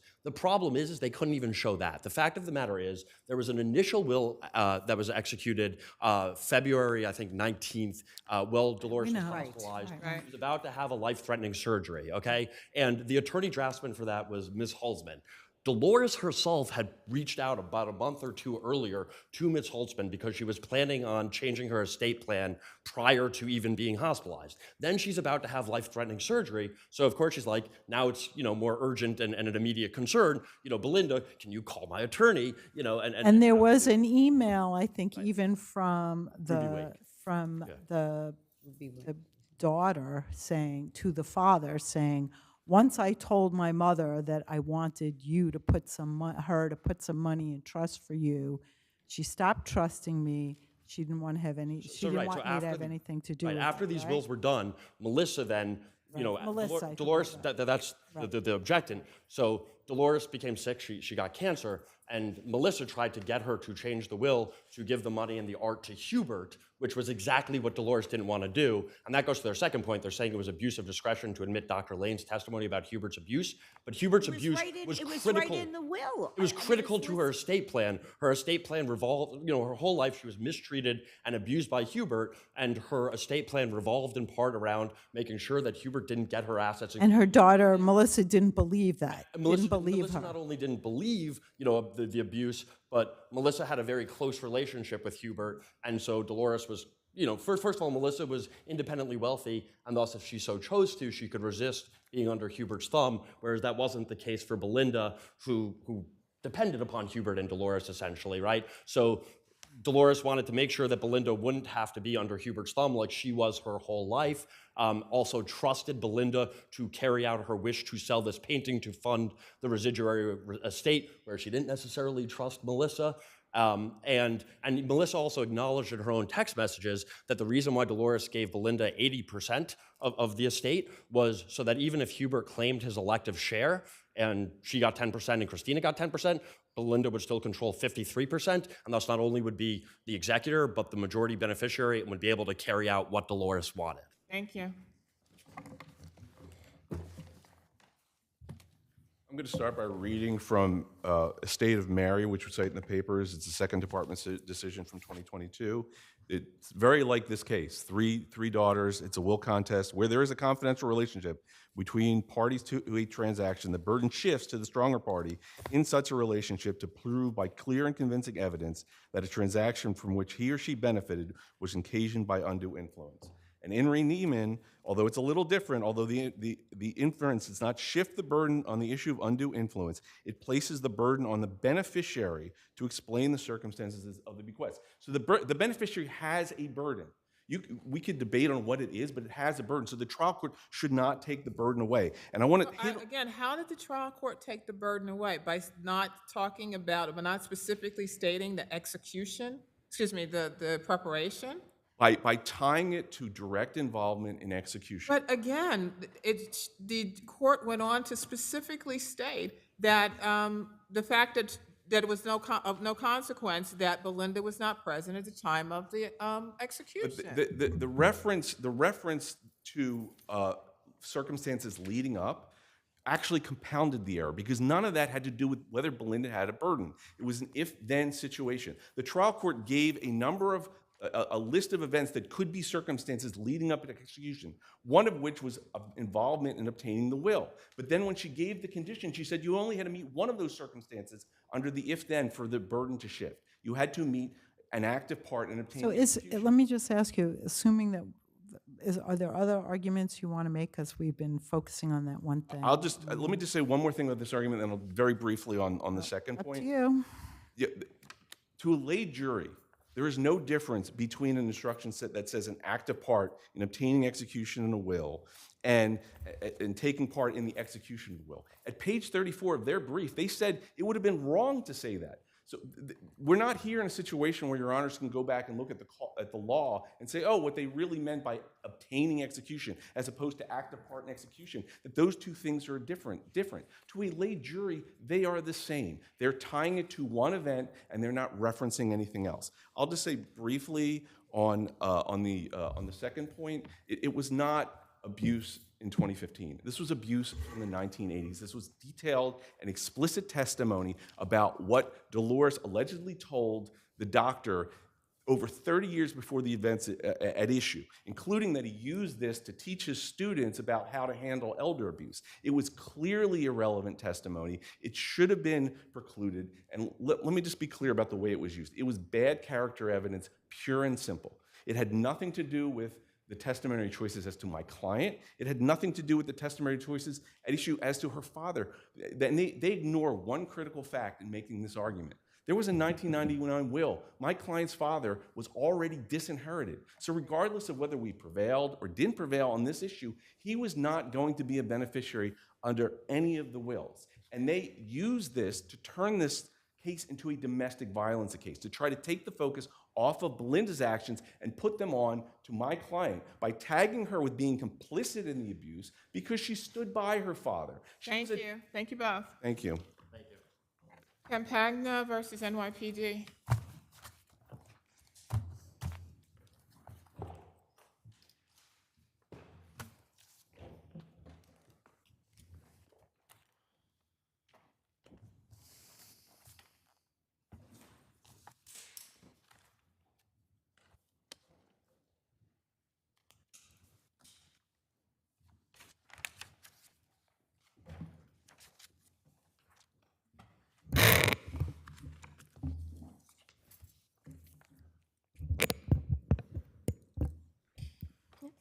Good afternoon, Your Honors. May it please the court, Diana Lawless for the appellants, the NYPD, and the city. This court should reverse because Supreme Court should not have granted to the plaintiff a preliminary injunction that reinstated his employment with back pay.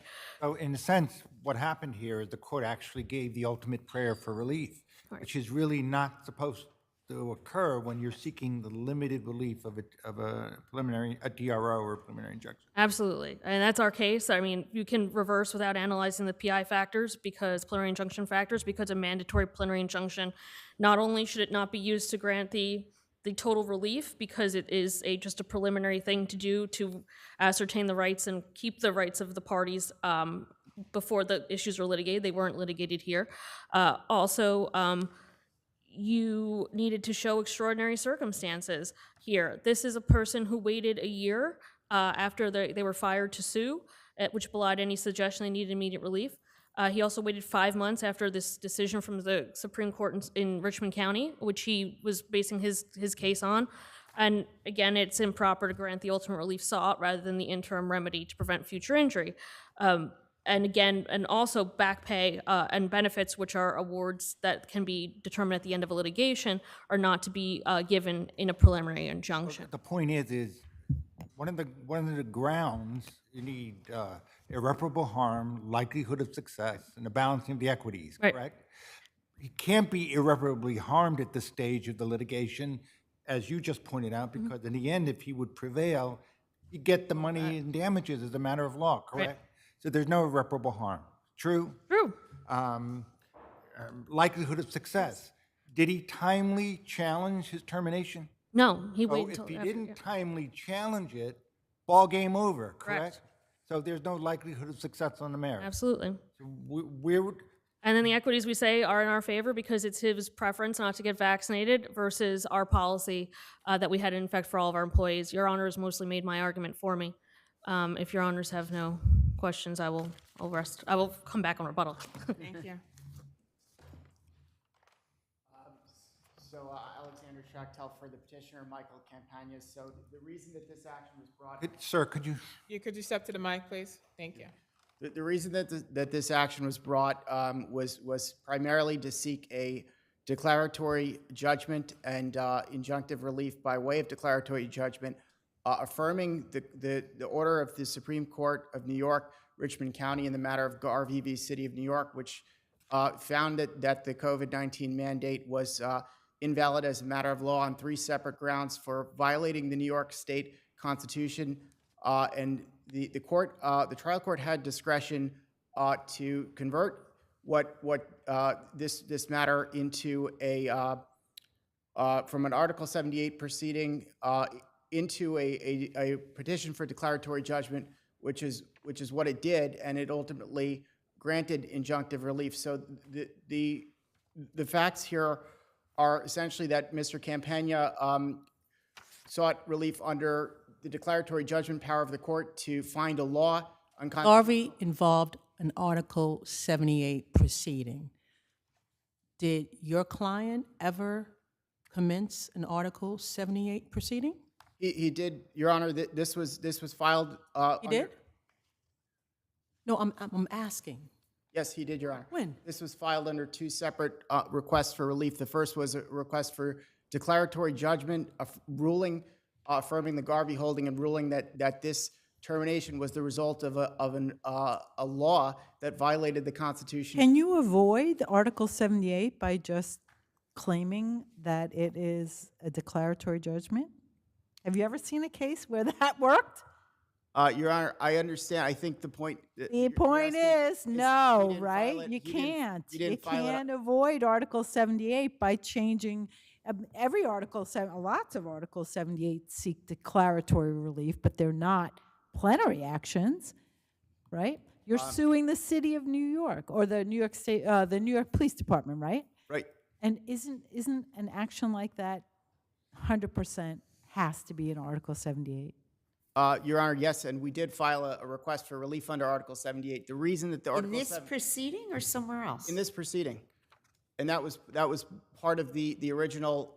That would have been dismissed, right? Because it was too late. No. In fact, Your Honor, we addressed this argument in our brief, is that the Article 78 threshold expires after a petition becomes an order becomes final and binding.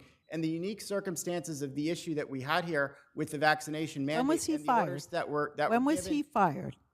The orders that were given, if I could just make this point, please, Your Honor. The orders that were given were not final and binding because Mr. Campagna continued to receive notices and letters from the New York City Police Department telling him, you can apply to reinstate your job if you become vaccinated. And then when the vaccine mandate was repealed by the mayor's office In February of 2023, they issued a letter with new vaccine policy guidance to all the previously terminated employees, including Mr. Campagna. But that has nothing to do with getting back pay and being reinstated. It does, Your Honor, right? because that letter with the new vaccine policy guidance, which was issued in February of 2023, a week before Mr. Campagna filed this petition, said, February of 2023. He was terminated in June 2022, right? he was terminated in February 2022, Your Honor.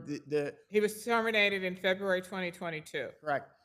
And so the statute of limitations it's 4 months under the Article 78, right? Correct, Your Honor. But the case law that we cited is to the effect that the Article 78 window is not run, and that period does not become fixed until the administrative decision becomes final and binding. And here the facts suggest that the termination I think he was decision. terminated, but there were certain things that may have happened afterwards that he could possibly find a way to be reinstated, but I don't think that took away the finality of the termination in February 2022. Well, Your Honor, our belief is that that's not accurate because the facts actually suggest, and the correspondence from the new NYPD continued to suggest to Mr. Campagna months after he was terminated, and again, a year after he was terminated, if you submit proof of vaccination prior to the rescission of the mandate, you will be reinstated. But you'd already been terminated. Reinstated would lead one to believe that you've been terminated.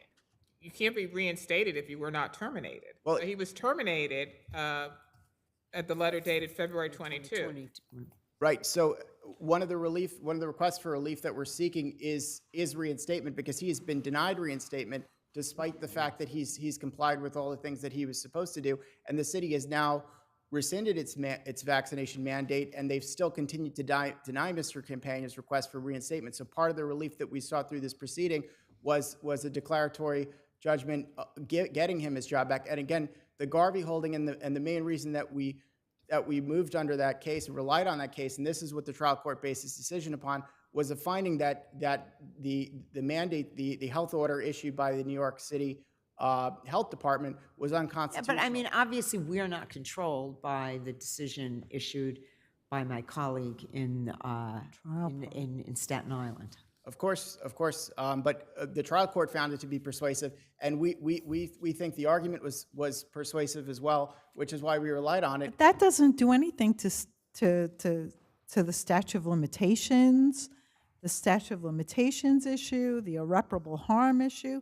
So what if, yes, for sure that happened, but it has no effect on the statute of limitation, the likelihood of success here, and the irreparable harm.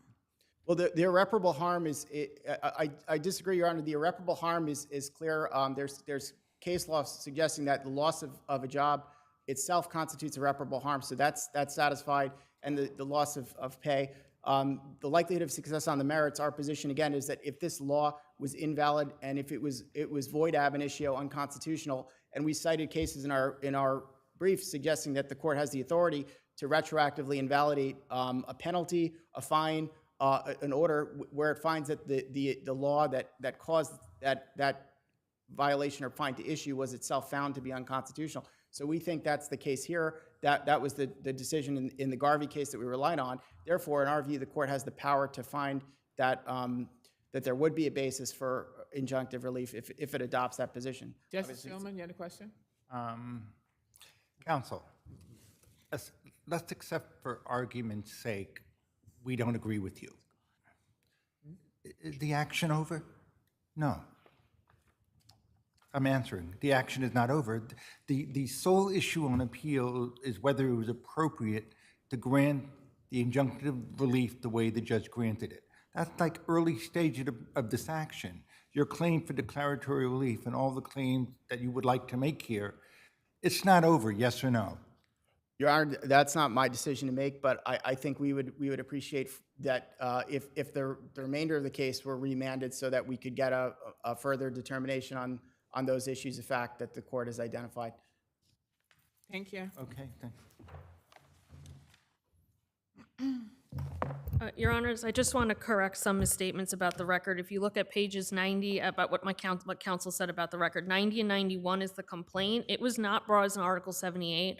It was brought as a plenary action. One count for New York State and city rights, human rights law claims, one count for declaratory judgment on basically an equal protection claim following Garvey. He didn't even start talking about Article 78 until this appeal in response to what we said here. The second thing I'd like to say is, as Your Honors have recognized, well, actually, this is the first time on appeal that he has said, because he didn't acknowledge there's a 78 before, that the Article 78 statute of limitations could be extended based on further communications that the city and the NYPD had with him. That's outside the record. He can't use that now. It would be a factual development that it's too late to raise now. In any event, as Justice Kapnick pointed out, further communications, and as Your Honors pointed out about potential for reinstatement, they don't change the statute of limitations for Article 78. It doesn't upend them. And then Likelihood of success on the merits? Well, that the statute was, the mandate was unconstitutional? Well, we have plenty of arguments in our brief about why we think that's incorrect, and some of them have already been supported by this court's decisions in other cases about the vaccine mandate. But the one other thing that I want to point out is, to the extent that he's talking about that this is about the reinstatement denial, that was never mentioned in this complaint. There'd have to be a separate complaint brought about a separate government decision about the denial. But yes, I mean, to just briefly touch on the merits, the courts have, many state and federal courts have already found that the vaccine mandate was rationally related to the government purpose of preventing death and serious illness from COVID-19. Federal courts have found, many courts have found, state courts, the government can rationally treat its employees differently from non-employees. And with respect to separation of powers, which is the other claim that comes in, there's no separation of powers problem because of the Court of Appeals case in Garcia, which says that the Department of Health and its commissioner have delegated authority to adopt vaccination measures, and that squarely fits into this. So we ask that this court reverse the preliminary injunction. Thank you. Thank you. Panacea State v. Glazer.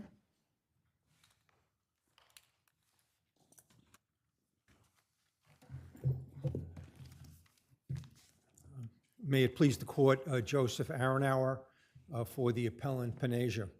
Panasia, excuse me. One of the explicit alternative requests for relief made by Panasia was for summary judgment on the guarantee for the period not covered by the guarantee law. And that explicit request for relief, which was the fourth branch of relief requested in the notice of motion, was not dealt with, other than being swept under by the court below, saying that there are issues of fact. What the issues of fact were on that claim, in light of a 2-page affidavit that did not even discuss. So, counsel, you're just saying you should have gotten summary judgment on liability on the guarantee for the claims that were outside the period of the statute and gone to an inquest on the amount of damages, right? Well, yes, except for the last part of your statement. And that's because the appellant set forth in excruciating detail. Well, okay. Do we ever do that? Come on, you can put it in. Okay, yes, got it. But it certainly, at a minimum, established a prima facie case for its damages. And in opposition, in the 2-page affidavit of the guarantor, it did not discuss, much less controvert, any of the components of the landlord's claim for damages. Sir, but you move for summary judgment in lieu of a complaint, that namely the guarantee somehow converts this whole action for all the money you're seeking in terms of rent as a sum certain that we would normally see in a promissory note. You need a date, you need a sum certain, and someone signed to be charged with the right. Tenant here. So, but because we're dealing with discrete periods, some owed before the COVID period, some during the COVID period, that's allegedly covered by the guarantee law, isn't that one of the issues here? That doesn't, in other words, confess you're. I don't understand what the I'm sorry. issue is. The issue is. You are here saying, based on your fourth cause of action, you're here saying that you should be entitled to get summary judgment as to a portion of the rent that predates the period allegedly covered by the guarantee law. That's what you're saying. You should have won on that. Yes, in other words, you should have gotten an order for a discrete amount of money for a discrete period of time. Yes? That's what you're saying, and the court made a mistake. I'm saying that was an alternative request for I relief. understand, but how can it be an alternative when you're moving for summary judgment in lieu of a complaint, which means you get the whole ball of wax now? That's what you move for. Well, I think that you can move for summary judgment on a lease guarantee. For liability under it, and then Well, move yes, forward. you can do that. And then in terms of the, I guess, the big request for relief, which was for liability, even including the guarantee period, what we have is we have Melendez 1, 2, and 3. And I submit to your honors that this case, if anything, is more compelling for a finding of. Yeah, but you just raised that on reply one, and you don't have a record. You'd have to go back. You have to go back and make a record on that. Oh. Melendez says you have to make a record. So, You're saying, did I, in the court below? yeah, you'd have to make a record on that. No. Well, the memos of law in the court below raised the unconstitutional Okay, issue. but there's no record backing that memo of law up, Well, that the- issue. The record, it's a legal argument. It's not a legal argument. Even Melendez says it's not a legal argument. No. You have to put in, the city council gets to testify as to why it did, why it's done it, why it thinks it has that right. I mean, you have to put in you have to make a record on the Melendez issue. As we stand here today, we know that in Melendez 3, the guarantee law was found unconstitutional as to that specific landlord.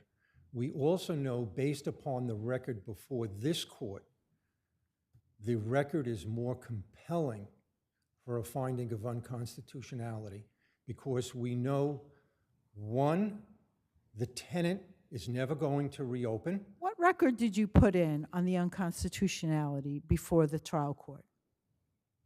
Or before the court below? You're saying that, I think it was a legal argument. and I'm saying to you, even in Melendez, the trial court developed a factual record. So you can't just say it's a legal argument. You'd have to put in some facts. Well, and I think we did because, as indicated by the appellant's brief before this court, there were enough facts to apply Melendez to the facts in the record below. And it would seem, well, I didn't argue in the abstract. I said, take a look at this bankruptcy petition. Take a look at the stipulation where the lease was given up. The lease stipulation in bankruptcy court where the lease was surrendered was part of the record below. And so I know this court in both the Conti case and in Billick Galleries had said, and we want the city to be given notice under Right, because the city has. I'm very aware of that. The city has a right to come in. Yes, and- but the point is the city, having lost Melendez 3, I think they're bound by either stare decisis or collateral. Well, they can estoppel. certainly, once they come in, or if they come in, once they come in, you serve them, they come in and they'll say, you know what, we're bound by Melendez 3 and therefore that's I it. think the odds of them conceding that on a scale of 1. Well, they still have to have, under Conti, they still have the right to come in. Yes, okay.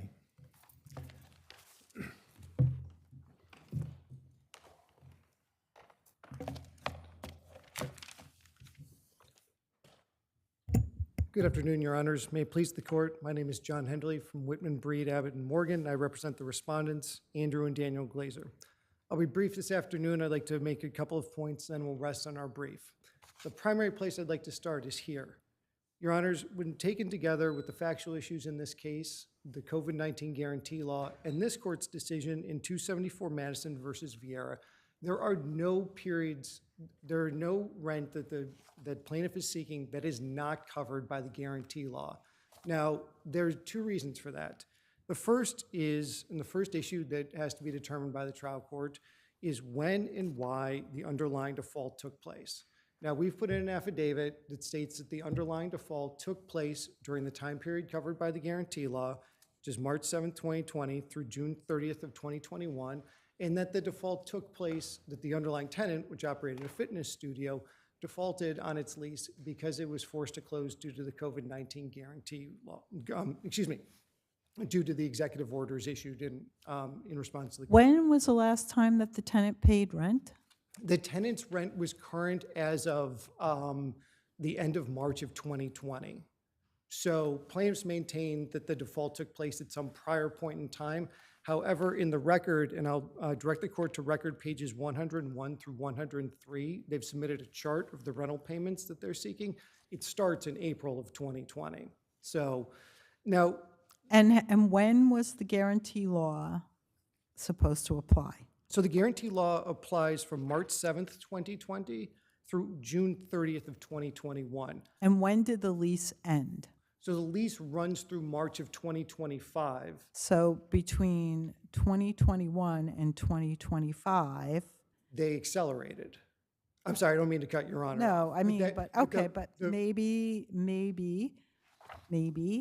there are that period of time isn't covered by the guarantee law, correct? I think it's possible, but what we need to determine as a factual matter is when the plaintiff accelerated the rent. Because under this court's decision in 274 Madison versus Vieira, if all of the remaining rent became due and owing during the time period covered by the guarantee law, then none of that further rent is recoverable. Now, we know assuming that the statute is constitutional. Of course, Your Honor, right? assuming that Let's say if the statute's unconstitutional, which wouldn't be surprising.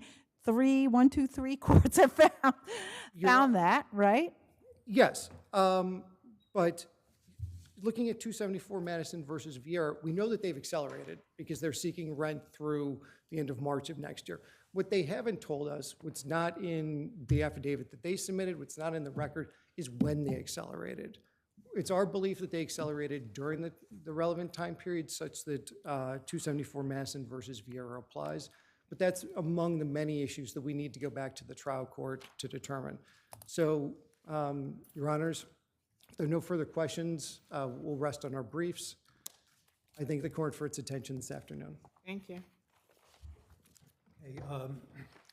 Very briefly, on page 13 of the record and paragraph 9 of the supporting affidavit,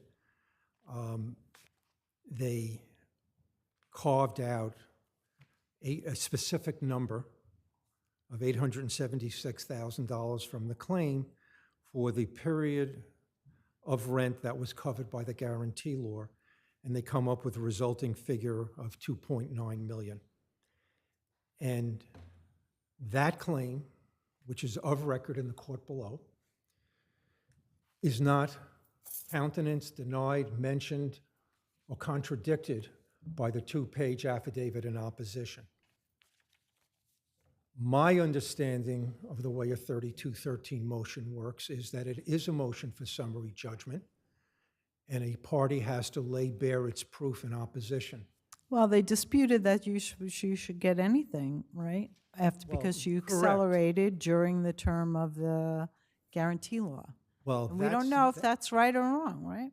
Say that again? We don't know if that's correct. We don't know if the guarantee law is unconstitutional or not. We haven't held that yet. Well, you haven't held it, but certainly Judge Abrams has held it. We're not bound by what Judge Abrams does or says or feels. I think it's stare decisis, and you're correct, Your Honor. It's not strictly binding on you.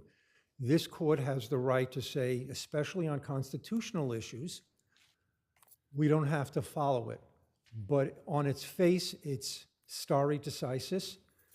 On its face, it's binding against the city who appealed and did not apply for a stay. And so it can play out, and this court so far, I think this court has cited Melendez 3 with favor in both, I think in several cases, and they have mentioned it and haven't said, well, we really want to, tackle this ourselves. But I get your point. Thank you. Okay, thank you. People v. David Young.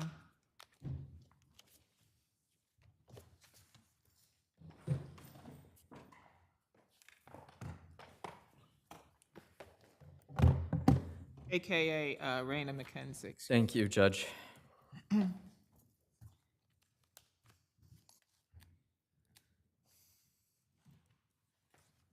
Good evening. May it please the court, Ben Schatz for Ms. Raina McKenzie. Reversal in the interest of justice is warranted in this case because the trial court failed to give a complete and proper Velez instruction.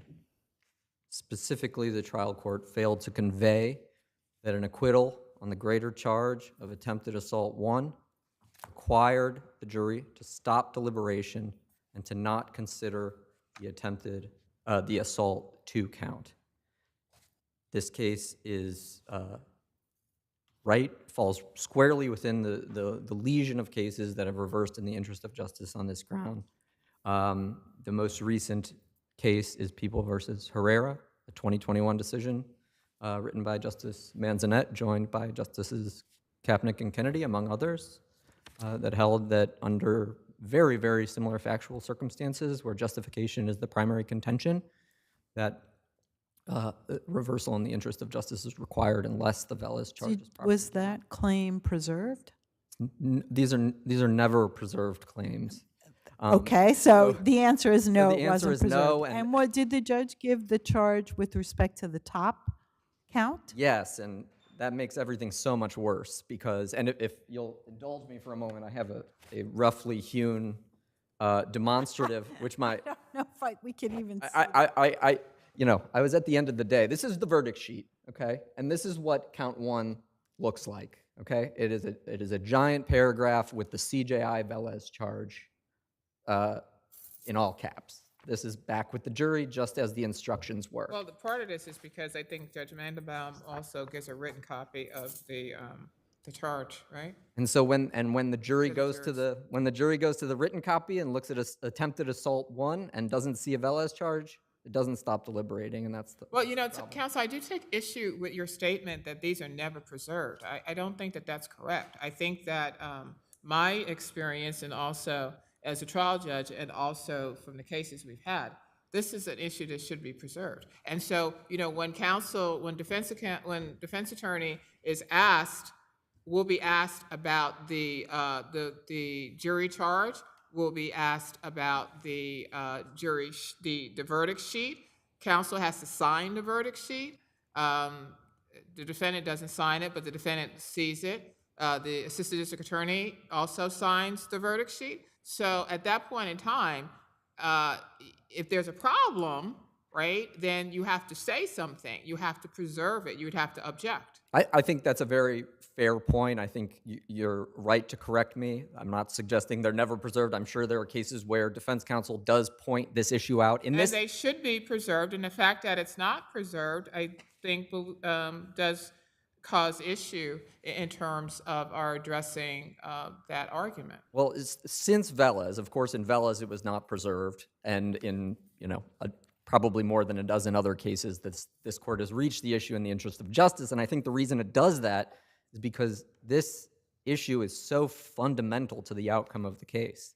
This casts an ambiguity over the jury's entire verdict here because of the confusion around the absence of a stop deliberation charge. And in this particular case, I might agree with you that in the average case where it's just a question of adding the charge in, that might require preservation at this point. But here we have a particularly novel and unusual Velez issue to the extent that the judge does give the CJI Velez charge. Well, the court said, if the jury found on the top count that the people failed to prove justification, the jury was required to acquit defendant of all remaining charges to which the same definition of justification applied. And so what ends up happening here is that it doesn't that instruction doesn't account for the exact scenario that happened in this case, which is that the acquittal, that it also needed to instruct that an acquittal on the second count also required the jury to do the same thing and to not reach the third count. So the fact that there is a CJI instruction on Velez given as to the top count, but not the second count, sets those two counts in relief from one another and conveys to the jury. Well, how about that language and any other count to which the defense applies? Well, the language is if you find as to the first And count. any other count to it, and the next count down is also. Acquit defendant of all remaining charges to which the same definition of justification applied. And so that charge is not given as to the count where it mattered here, attempted assault 1.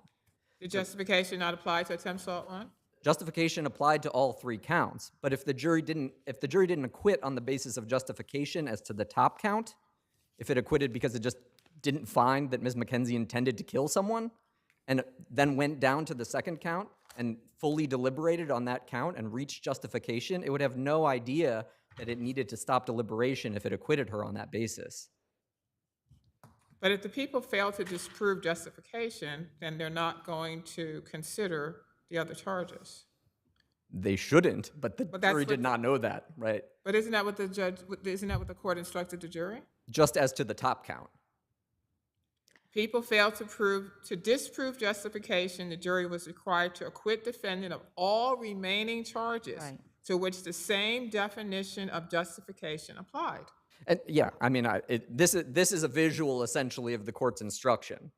So imagine the jury goes back and says, can we all agree that Ms. McKenzie didn't intend to kill someone? Okay, great, acquittal, let's move on.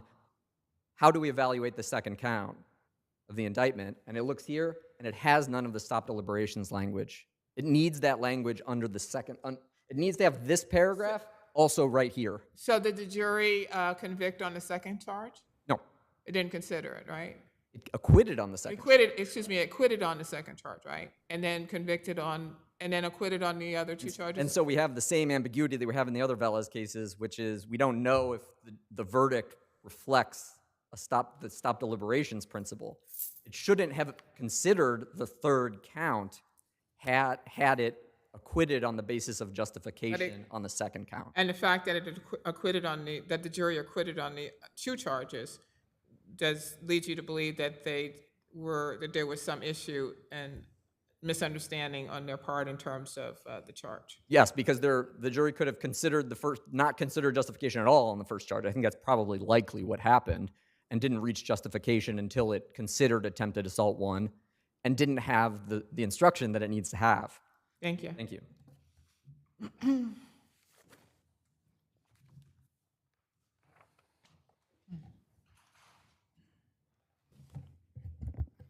Your Honors, and may it please the Court, Anna Notchik for the people. As to the defendant's claim that the justification charge was inadequate, that claim is unpreserved, meritless, and harmless in any event. Specifically as to preservation, defense counsel was given multiple opportunities to object to the charge and declined to do so. As to the verdict sheet, defense counsel specifically initialed that verdict sheet saying that it was acceptable. The judge asked defense counsel whether they had anything that they wanted to include in the charge prior to giving the charge. Defense counsel said nothing about giving a Velez charge as to each count. And then after the charge was given, the judge asked whether there were any exceptions to the charge or supplements to the charge, and defense counsel said no. That renders all complaints about... I think the counsel agrees that it wasn't preserved. Yes, so this court should not reach the issue in the interest of justice. And if we did reach it in the interest of justice, how does it comport or not comport with Velez? It fully comports with Velez. The court gave the CJI charge on Velez.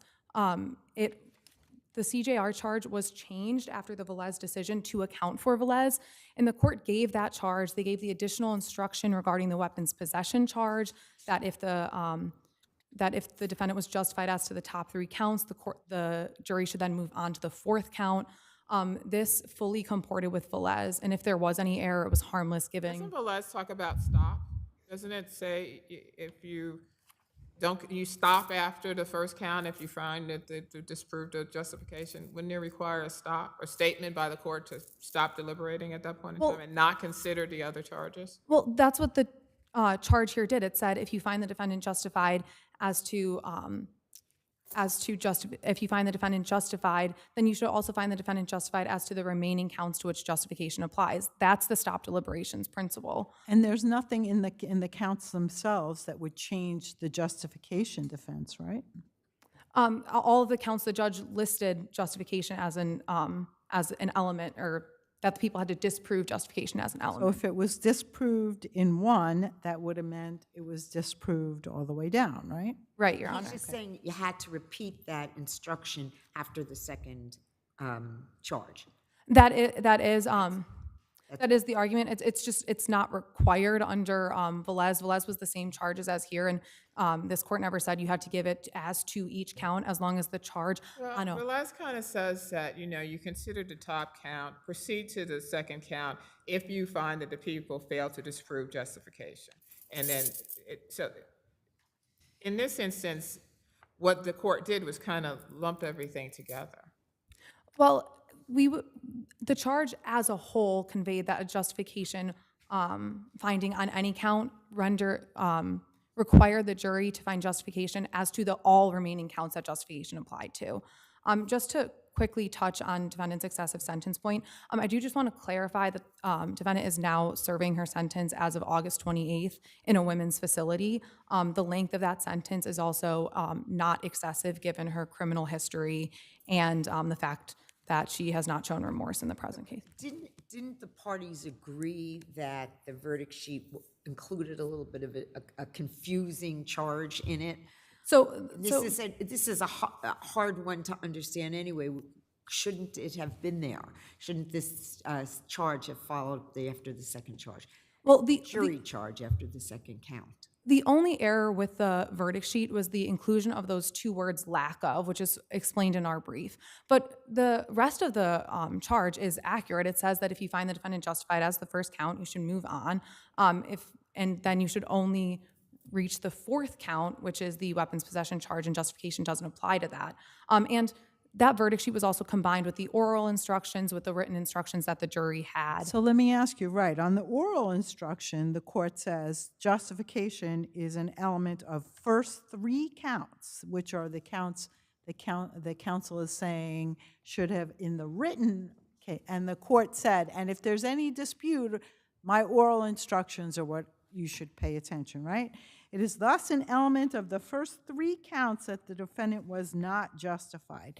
As a result, if you find as to the first of those counts that you consider that the people have failed, then you must find the defendant not guilty of that count and of the remaining counts, right? So the court made clear in its oral charge to the jury that justification applied to all three of those counts, even though it was lumped together in the written, which is probably, it is what it is. Yes, but as you mentioned, the oral instructions were correct and were adequate. If there are no further questions, we ask that you affirm. Thank you. I just want to address, Justice Scarpullo, the last point you made, because they're not, it's the oral instructions are, when the oral instructions are given, when the Velez charge is given in the oral instructions, that is part of count one. It is with respect to the attempted second-degree murder. But it says it's an element of the first three counts. Yes, That's what the court says. That's exactly the problem that Velez addresses, because the jury assumes that it has to reevaluate justification as to each count when it can't do that if it acquits on the basis of justification as to a higher count. And so the fact that the judge says consider justification again once, twice, and three times. No, it says if you find it on one count, any other count. That's not what it says, Judge. It says if it's disproved as to the top count, then you are not to consider the other counts, right? Right, as to the top count. Fail to disprove justification, the jury is required to acquit of all remaining charges to which the same definition of justification applies. We're talking about the three counts, right? Yes, but if they don't consider justification as to the top count, they have absolutely no guidance as to whether to stop. And there's no way of knowing that from the answer to that first question. Correct, and I think this is exacerbated by the fact that it looks like this on the verdict sheet, that the verdict sheet has other confusing parts to it, that the judge sends the written instructions back Because if the jury has all of that stuff and it looks like this, it knows that count 1 and count 2, you do something different with respect to those. Let me just ask you, I want to switch gears for a moment, please. With respect to the excessive sentence argument, do you agree with counsel that the defendant has been moved to a woman's prison? Yes, as of August 28th, 2024, following the submission of our reply brief. I think the point there is... Well, that was your argument, that it was excessive. Part of the reason why it was excessive is because of the conditions she was facing. Well, may I just answer that? Yes, please. This is a transgender woman of color knows, right? housed in a men's medium and maximum But now facility. she's not. Well, she spent 3 years in men's prisons. That's a harsh sentence that the trial court didn't consider at sentencing. Thank you. Thank you. New York Civil Liberties versus OCA.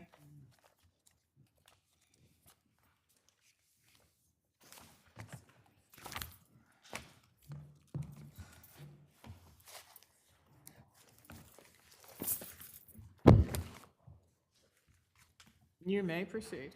May it please the court, Daniel Lambright for the New York Civil Liberties Union. The court below erred in holding that its decision on the New York Civil Liberties Union's FOIL request also disposed of its First Amendment and common law claims. It's well established that in hybrid actions, the latter two claims could not have been disposed of but for a motion to dismiss, which was not pending before the court at the time it made its FOIL determination.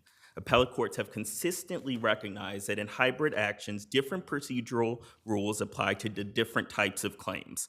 On appeal, respondents attempt to evade this well-established law by raising a number of first-time arguments that are procedurally improper and also contradicted by well-established case law. Turning to their first argument, respondent claims that this court should dismiss the action because it was received a notice of petition instead of a summons. This argument is based on bad law and is exactly the type of wooden formality that courts have moved away from dismissing cases over. And there are two real options that the court has to kind of correct this error. First, under CPLR 103C, that provision requires that the court deem the notice of petition a summons rather than to dismiss the action. 103C states that a civil judicial proceeding shall not be dismissed solely because it was not brought in the proper form, and the court should do whatever is proper to make it in the right form. And under 103C, to avoid dismissal, courts have, including this one, have frequently deemed notice of petitions to be summons when those cases, in its conversion powers. And we point to several cases in our reply brief, including Ryder Truck Rental, where this court held that it was an error for the lower court to dismiss an action rather than deeming the notice of petition a summons. And second, the court has the option to just simply disregard the error pursuant to CPLR 2001. And 2001 says that at any stage of an action, including the filing of a summons with notice, summons and complaint, or petition to commence an action, the court may permit a mistake to be corrected or may disregard the mistake. And the Court of Appeals has held in Ruffin that of course, does not apply to technical errors, or that only applies, to technical errors. And the court in Ruffin also set forth the standard for determining what a technical error is.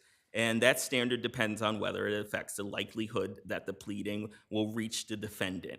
And here in this hybrid action where the respondent was served with a notice of petition and a petition complaint that stated all of the causes of action, that informed the respondent that there was this, of our claims, and both of our claims, both the Article 78 claim as well as the declaratory judgment claims.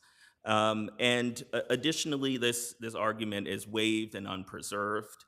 And turning to the second argument raised for the first time on appeal about the adequacy of remedies, First, this is not what the court held. There's no mention of adequate remedies at all in the lower court's opinion. The court held that there was no ripe controversy because of its prior FOIL ruling. Second, adequate remedies is an affirmative defense that must be raised and must be supported by facts. Although we could do that here, right? We could say, sure, you're right, but you had an adequate remedy in the Article 78. You did, and we reversed the Article 78. We could do that here and say, sure, yes, your declaratory judgment action, we will find that you had an adequate remedy in the Article 78 section of your hybrid proceeding, and therefore there's nothing more to do because we've already denied that. As I understand, there have to be facts that support the argument, but putting aside, even if the court could do that and has the power to do that, it should not do that here because the claims are not duplicative. And even though the FOIL action seeks the same documents, they're different theories, different causes of action, and different ways to prove those cases, such that they're different. And my understanding of the adequate remedies case law is that it really isn't set up for cases like this. It's really kind of focused on when one action would fully determine another. Then Well, if we got the documents in the Article 78, that would be it, right? Potentially, but that's not what happened here. Now, No, it's because you didn't like it's because you didn't get the result you wanted. But if you had won your Article 78 and the documents were produced, then that would have been an adequate remedy to you, correct? Correct. That may be a situation where there was an adequate remedy, but that is not what happened here. Factually, the decision was overturned. We don't have those documents. Therefore, there's no adequate remedy.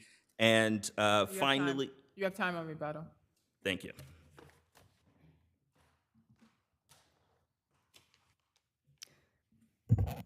Good evening, Your Honors. Robin Rothman on behalf of the Chief Administrative Judge. Dismissal of all remaining non-Article 78 claims upon rendering judgment in favor of NYCLU on the Article 78 claim and the trial court's subsequent affirmance of that dismissal was proper, and this court should not disturb that determination. While this court should affirm the dismissal on the basis that non-Article 78 claims were duplicative and unnecessary in light of NYCLU having received favorable judgment on the Article 78 claims, this court now has two additional bases to uphold the dismissal. First, NYCLU's failure to file a summons to correspond to the non-Article 78 claims renders the action a nullity, and neither... Is this the first time you're raising that in terms of the failure to file a summons? Well, Your Honor, it is the first time we're raising it, but it is not waivable because not filing a summons doesn't invoke subject matter jurisdiction, which is a non-waivable defense, even in the first time of appeal, and that's actually the Rothschild case out of the Third Department. That case explicitly states that that can be brought up at any time. So No, but what about the statute that says that once there's subject matter jurisdiction, then we can fix it all? You're not denying their subject matter jurisdiction here. You were properly served with an Article 78 proceeding. we were properly, Your Honor, I apologize. We were properly served with an Article 78. So then once we get that jurisdiction, subject matter jurisdiction, then 103, 304 says we can fix everything else. Well, so let's assume we're going to fix everything else. Why is it that we shouldn't send this down for determination on the, even though I might agree with you that there's law of the case and whatever else, why not just let the trial court go through the exercise of deciding the plenary action claims? Sure, and I'll get to that point in a second. This court explicitly held in both New York Times Company verse 301E66 that for declaratory judgment actions in an Article 78, there must also be a summons that is filed and served. What about 103? Now, for 103, the issue is you cannot use 103 to cure a defect of subject matter jurisdiction and then convert it into either a proceeding or an action. No, it's a hybrid proceeding. That's a different case. But Your Honor, I understand. And New York Times didn't deal with a hybrid proceeding. Sure. I understand that. Now, let me just get to your question also. Why, why not just remand this?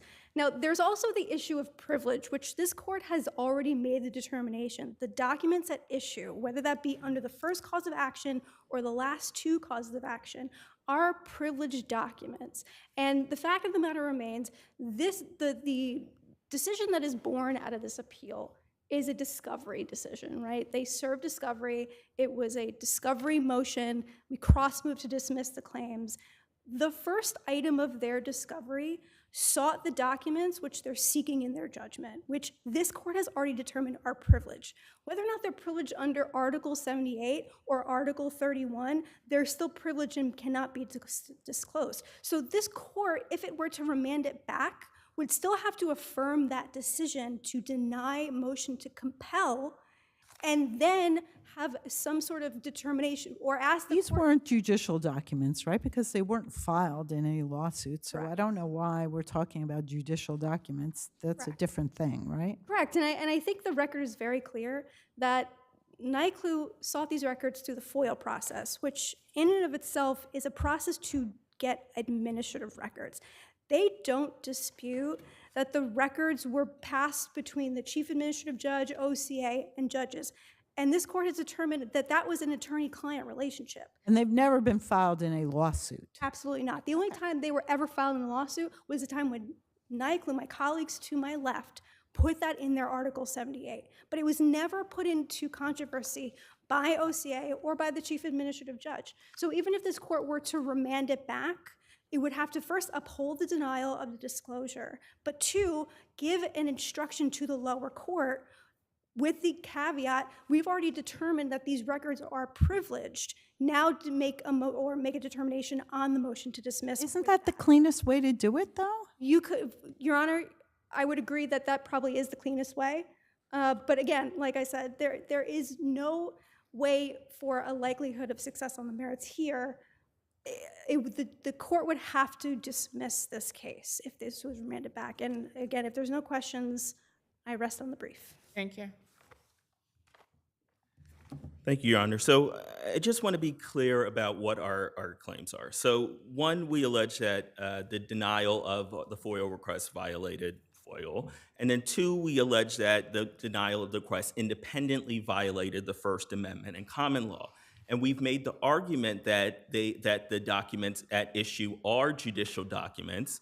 And I know we take the position, as we argue in our brief, that filing is not a requirement. Has there ever been a case that said that internal documents between court systems are judicial documents? No, but there have been cases that have said that filing is not a requirement for it to All be the a cases judicial on document. those judicial, yeah, they're not required, but in this case it happened, right? So sure, in a theoretical way, maybe that's not right, but every case that you cited to are documents that are filed in the course of a lawsuit. That is correct, and this is an awkward case. This is a special case. This is not really a case that has been brought in the case law before, and that's why it needs to be remanded, and that's why the judge needs to make a determination on the merits of our claim, and that's why that is the simplest and most effective remedy here. Thank you. Thank you. Thank you all.